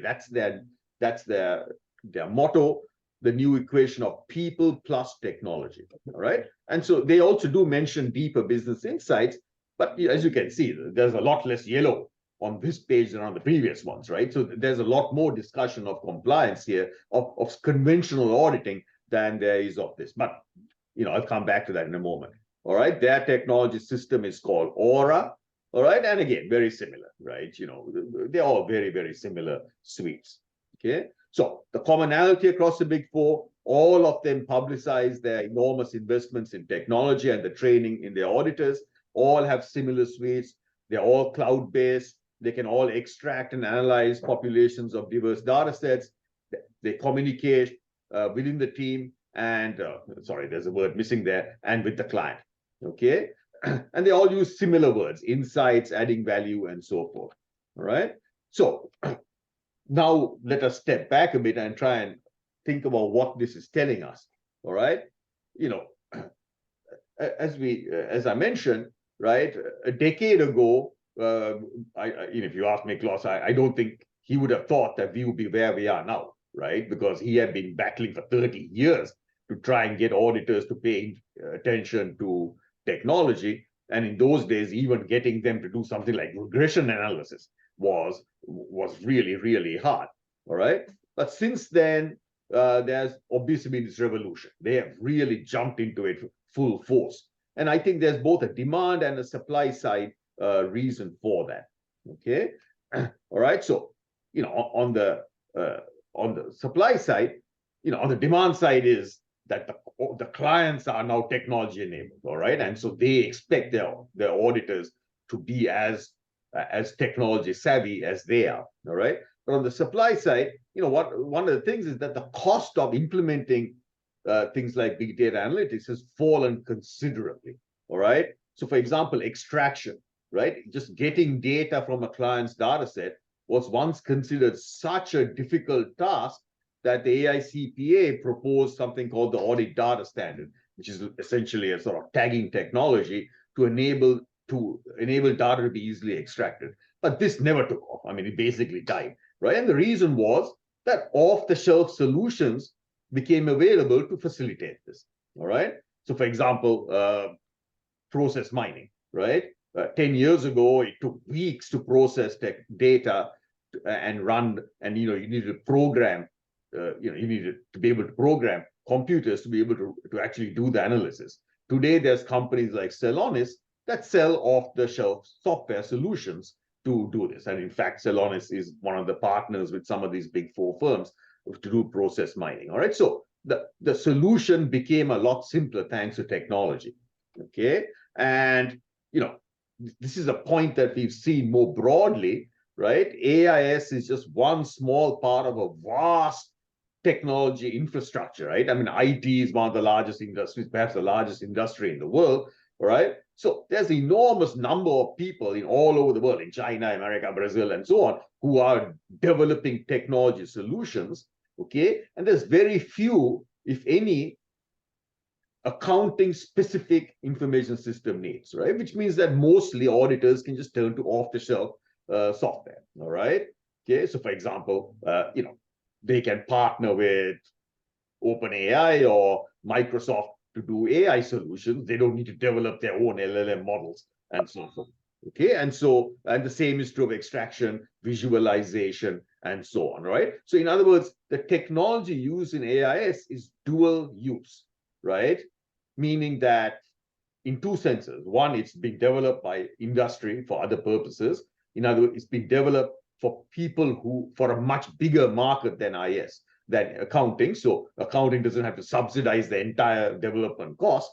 And the other is that the same technology that AIS uses is also used by non-accountants. For example, visualization, something like OpenBI or Tableau was not developed for accountants. It was developed for a much broader market and is used by people inside, other people inside the company. So the other people inside the company are the ones who are essentially buying the software that then the internal or external auditors can make use of. All right, that's what I mean by dual use. That the fact that other people are buying the technology for their own purposes and then enabling auditors to use it, all right, greatly lowers the investment cost. All right, okay, and this is something we saw 20 years ago, right, when ERP systems were developed. I mean, modern accounting as we know it today, right, including everything that the Big Four are talking about, could not exist if companies didn't have ERP systems. But ERP systems were not bought for accounting purposes. They were bought because of Y2K originally, and then because, that's how you run a modern company. All right. So effectively, accounting is subsidized by the investment in ERP. And we see the same with the technology suites today. Almost all the tools in those technology suites, right, were developed by other companies for other purposes, right? And so we are just piggybacking on that technological development. And I think that is a great, that is a major factor why the barriers to adoption to technology has decreased so much that now there is no excuse for accountants not to be using this technology. Right? And that's a hypothesis, right? That can be tested, I suppose, right? But then a broader question arises, so I'm trying to go quickly here, right? Which is, what do auditors want to achieve when they do audit standards, right? I mean, do audit data analytics, all right? I mean, this is an interesting question, okay? Auditors were doing audits without technology until, 10 years ago, right? So what are they doing now, right? What do they hope to achieve by using these new technologies, right? Well, they're simply a means towards an end, right? Of obtaining a more effective audit, all right? So, if the aim is simply to use technology to do a better audit, there's a limit to what that technology is going to be used for, okay? Meaning you don't have to keep pushing it as far as it can go, all right? But the technology actually has far more capabilities than simply providing compliance, right? Meaning that, the reason they were developed, these dual-use technologies, was not to do auditing, but to analyze business processes in order to obtain insights that can drive value, all right? And so the point we're making is that when auditors are using these dual-use technologies, why should they stop themselves from using the technology to its full potential, all right? So in other words, the technology is no longer just a means towards an end. It becomes an end in itself, all right? And that's why we think that they are now pushing this in language that would be more like what a consultant would use than an auditor would use, all right? Because otherwise, you're not making full use of the potential these technologies provide, okay? So essentially, we've gone from big data audit analytics to just big data analytics, all right? And so the source of these insights and the value they add is, again, their dual nature, right? Okay, and they're making use of the technological infrastructure that, for example, business intelligence software uses, right? There is really no difference between the technology suite used for auditing by these Big Four and the business intelligence software designed to assist managers, explicitly designed to assist managers to add value, right? They're essentially exactly the same thing, okay? And so since there's nothing that inherently restricts the use of this technology to audit matters only, right? The auditors say, well, we are already there. We already have access to your data, right? We already have the tools to analyze that data. So why should we not analyze your data and give you these insights that can add value to you, right? At least that's the story we think that is happening, all right? So in other words, the question is, what should auditors do with the insights they obtain from this analysis of client data, all right? I mean, even when data access and analysis were much harder to do, right? When it was very difficult to extract data, even when they were doing it manually, all right? Auditors often obtained insights that went beyond compliance, right? That was, after all, one of the reasons why in the United States, Section 202 of the Sarbanes-Oxley Act was passed in 2002 to prevent auditors from doing consulting, because they felt that that constrained their independence, right, after Enron, okay? Okay, but, we went back and looked at the Section 202 and read it very carefully. And in fact, even though the Sarbanes-Oxley Act bans auditors from doing consulting, there is actually no restriction on them from sharing insights that they obtain in the process of doing auditing, right? So, I mean, it's actually not as restrictive as you might think. They just can't call it consulting, okay?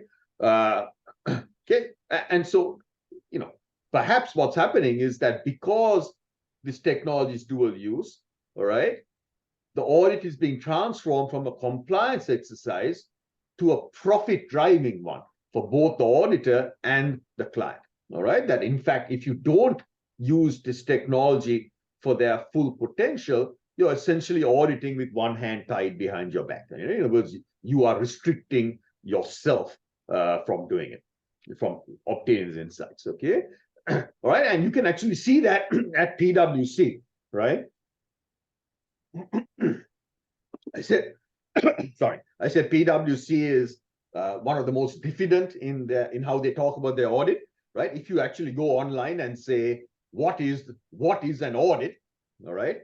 The first, at least when I did it on Google, the very first Big Four entry I got was from PwC, their Middle East office.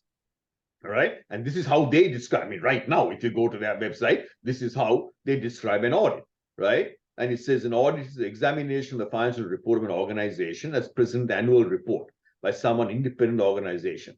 Okay. What don't auditors do? Judge the appropriateness of an organization's business activities or strategies or decisions made by the directors. What can't auditors do? Predict the future. The audit relates to a specific past accounting period. It does not judge what may happen in the future. Now, this is a remarkably conservative definition of an audit, right? In fact, it is so conservative that it's actually wrong, because when it says they don't predict the future, well, I think that ignores the fact that auditors are required to do a going concern opinion, which is obviously about the future, right? But in any case, this is about as conservative a definition of an audit as you can get, which is obviously very different from what the other Big Four are saying, right? So when Deloitte talks about insight that can inform future aspirations, or EY talks about better business insights, they obviously have a very different perspective than what that Middle East office of PwC says. And as we saw, even the US office of PwC does go beyond that very conservative definition and talks about adding insights, okay, right? And perhaps the most leading example of this is KPMG Canada, okay, who have trademarked something called the lean-in audit. And here's a screenshot of their current website, KPMG Canada, the lean-in audit. What is the lean-in audit? First of all, it's trademarked, so they consider it a marketing tool.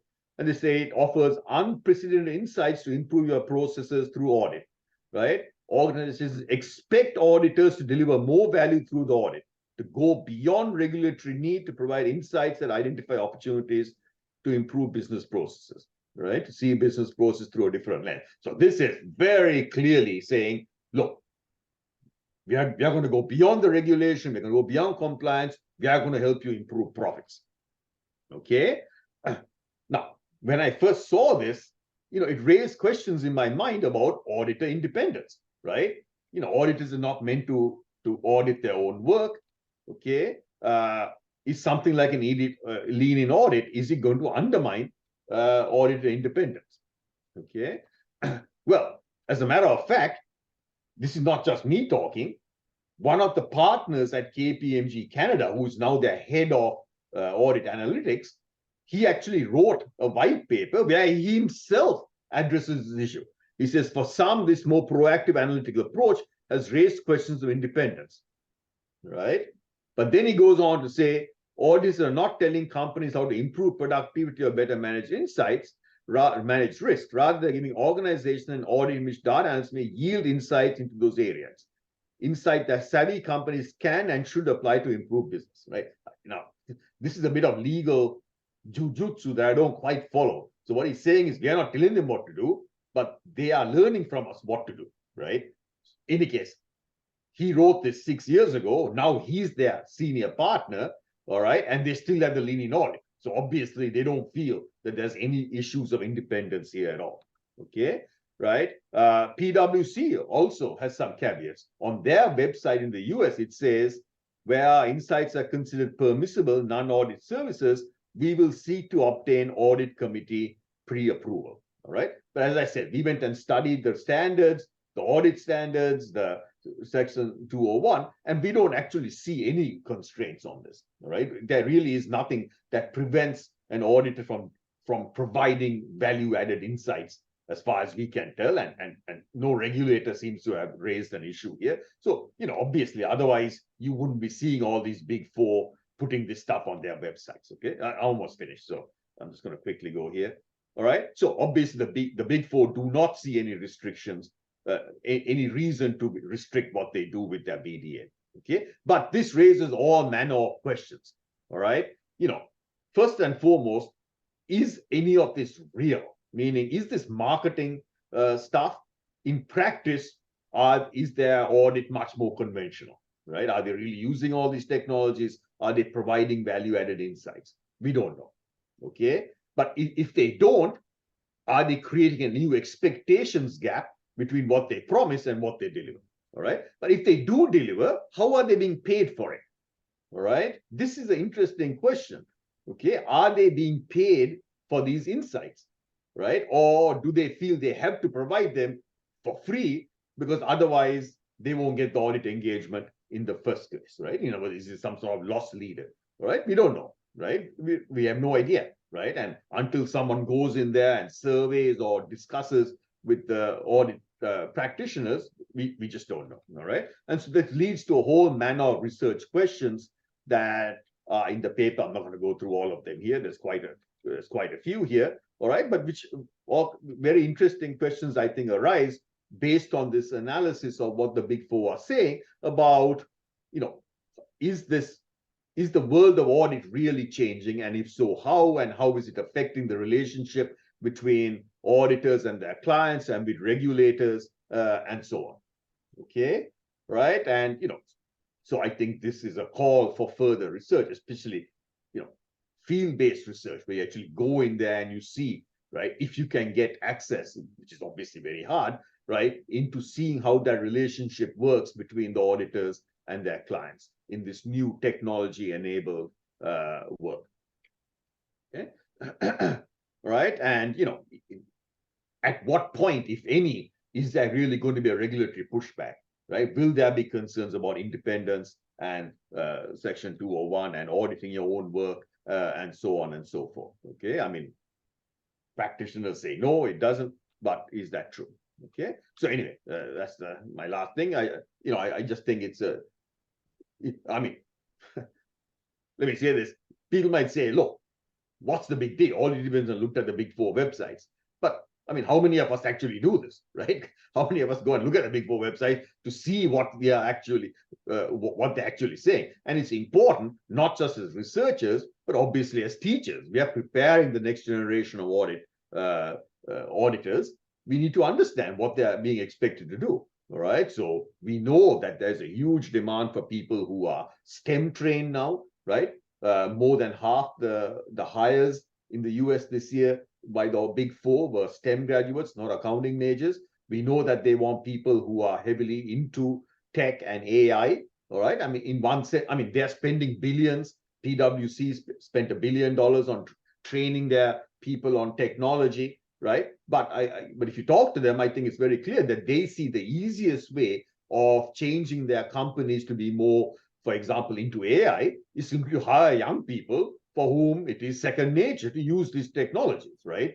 Okay, so that's why I encourage my students to, use AI. I mean, some people say, oh, well, you shouldn't use AI because that's cheating for an exam, right? But I say that's absurd. I mean, if that's the world in which we operate, in which AI is being used to solve problems, why would you expect them to, in an exam, sit down and use pencil and paper? I mean, that makes no sense, right? If AI is a tool that helps them get 80% on an exam rather than 50%, which is what has happened in my class, I say go for it. I don't think that's cheating. I think that's preparing them for the world that we see here. Okay. Anyway, that's it. Thank you. Yeah, Mike, this is Miklos. I actually have a couple of comments here. First, I was a little bit frustrated that you went so fast to your 12 questions there because they were very, very interesting. And I managed to read a couple, and then you move to the next one, and then you move to the next one. I just didn't know how much time I had. That's why. Yeah. And I think this is thereby. I don't think that what a CPA firm puts in their website and what they actually do has anything one with the other. Okay, but I love your this whole discussion that you had here.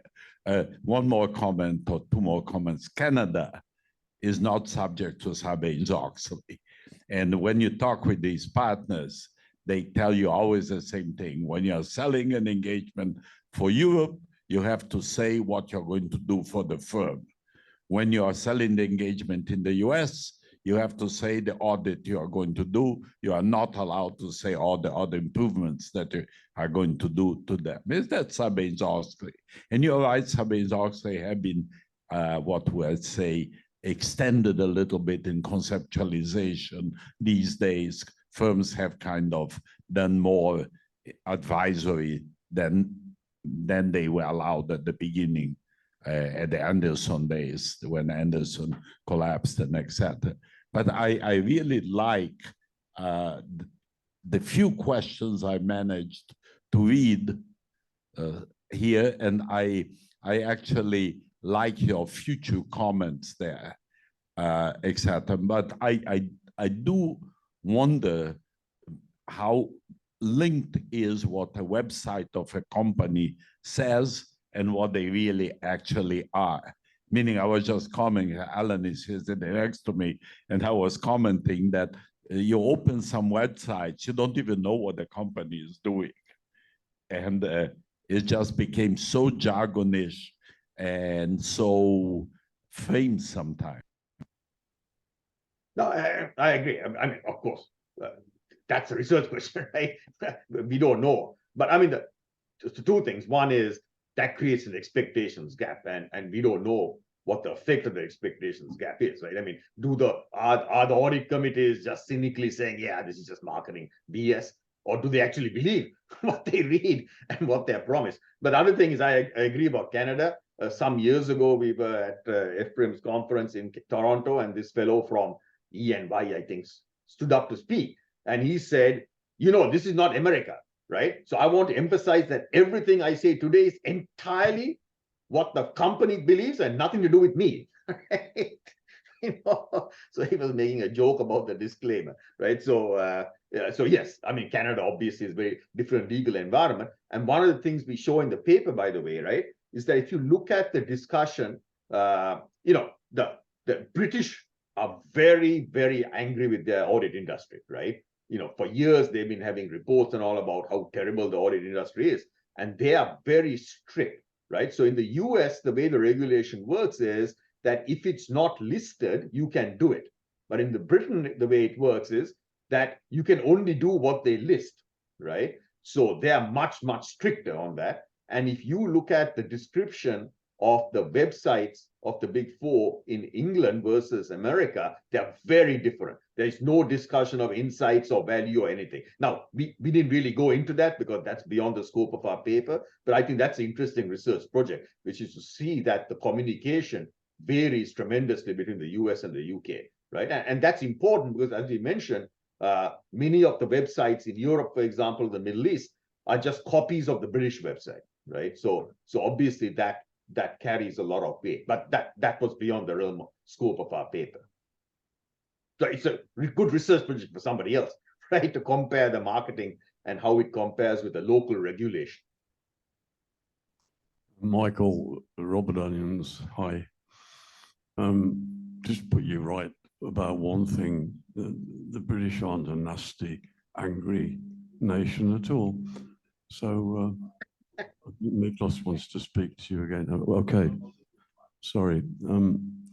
Anyway, apart from what you just told us, how's the family? Oh, well, Robert, I'm amazed to hear from you. I thought you were dead.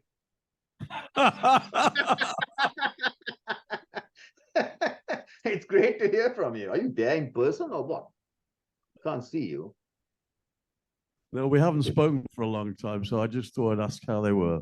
Yes, they're doing very well. I hope you're doing well. And I can see Alan too. Take care. Cheers. Yep.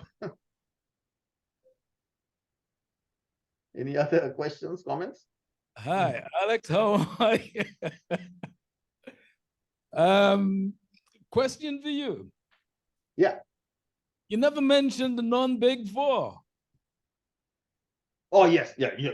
We couldn't. That's beyond our scope. Yeah, right. So yes, again, that's another interesting topic, right? Which is to the extent to which, one of the concerns that I have when I hear the big four speak is this leading to a greater separation, right? I mean, can the non-big four invest $1 billion as easily as the big four are putting? I mean, literally, they are putting huge amounts of money into doing training and stuff, right? So PwC, they spoke to us once at Rutgers, and they said that in the last 4 years or something, they spent $1 billion training every one of their people on technology and on being entrepreneurial, right? So, what do the other non-big four do, right? I mean, one of the things is that because the technology is dual use, there's no reason why they can't do it too, right? If this was proprietary technology, it'd be much harder for a Grant Thornton or someone, right? But they also can form partnership with OpenAI or Microsoft or Caseware or whoever, right? So Diligent, right? So I think that actually levels the playing ground a bit more, right? So I think it'd be very interesting to do a comparison of the non-big four, at least the big non-four, and see what they have to say about this, right? But again, we didn't do that. But I think it's a very important question that should be addressed. Thank you, Michael. Very interesting research on the marketing of auditing services. Just wonder, in which journal are you planning to publish this paper? Well, we are hoping that IJIS might do it because we present at a conference at which they were the sponsor, so they look at it. But who knows, right? Who knows? Because it's not standard research, and so it's very difficult. The referees come back and say, "Well, what's your sample size?" Right? So then it's a little bit hard to answer that question, right? So I don't know, right? I don't know what will happen with the paper, to be honest. Probably there is a fit in critical perspectives in accounting due to you are completely out of the box. You are not in the mainstream in this paper, and you quite have some intriguing results about the ethics and how they behave, or the link between what they disclose they do and what they actually do that we don't know. It's not out the scope of the paper, but maybe CPA could be an outlet for you in this paper. So thank you. Yeah, that may be the case, but unfortunately, I think I don't know much about that. but I get the suspicion they're a bit cliquey. Right? So that might make it a little bit harder. But yeah, that's certainly a possibility to think about, right? Thank you indeed, Michael, for your presentation. Pretty interesting paper. If we don't have more questions from the audience, it's lunchtime, everyone is starving. So have some food and we'll be back at 2:30. Yes, 2:30 we'll be back. So thank you. See you soon. Bye-bye. Thanks, guys.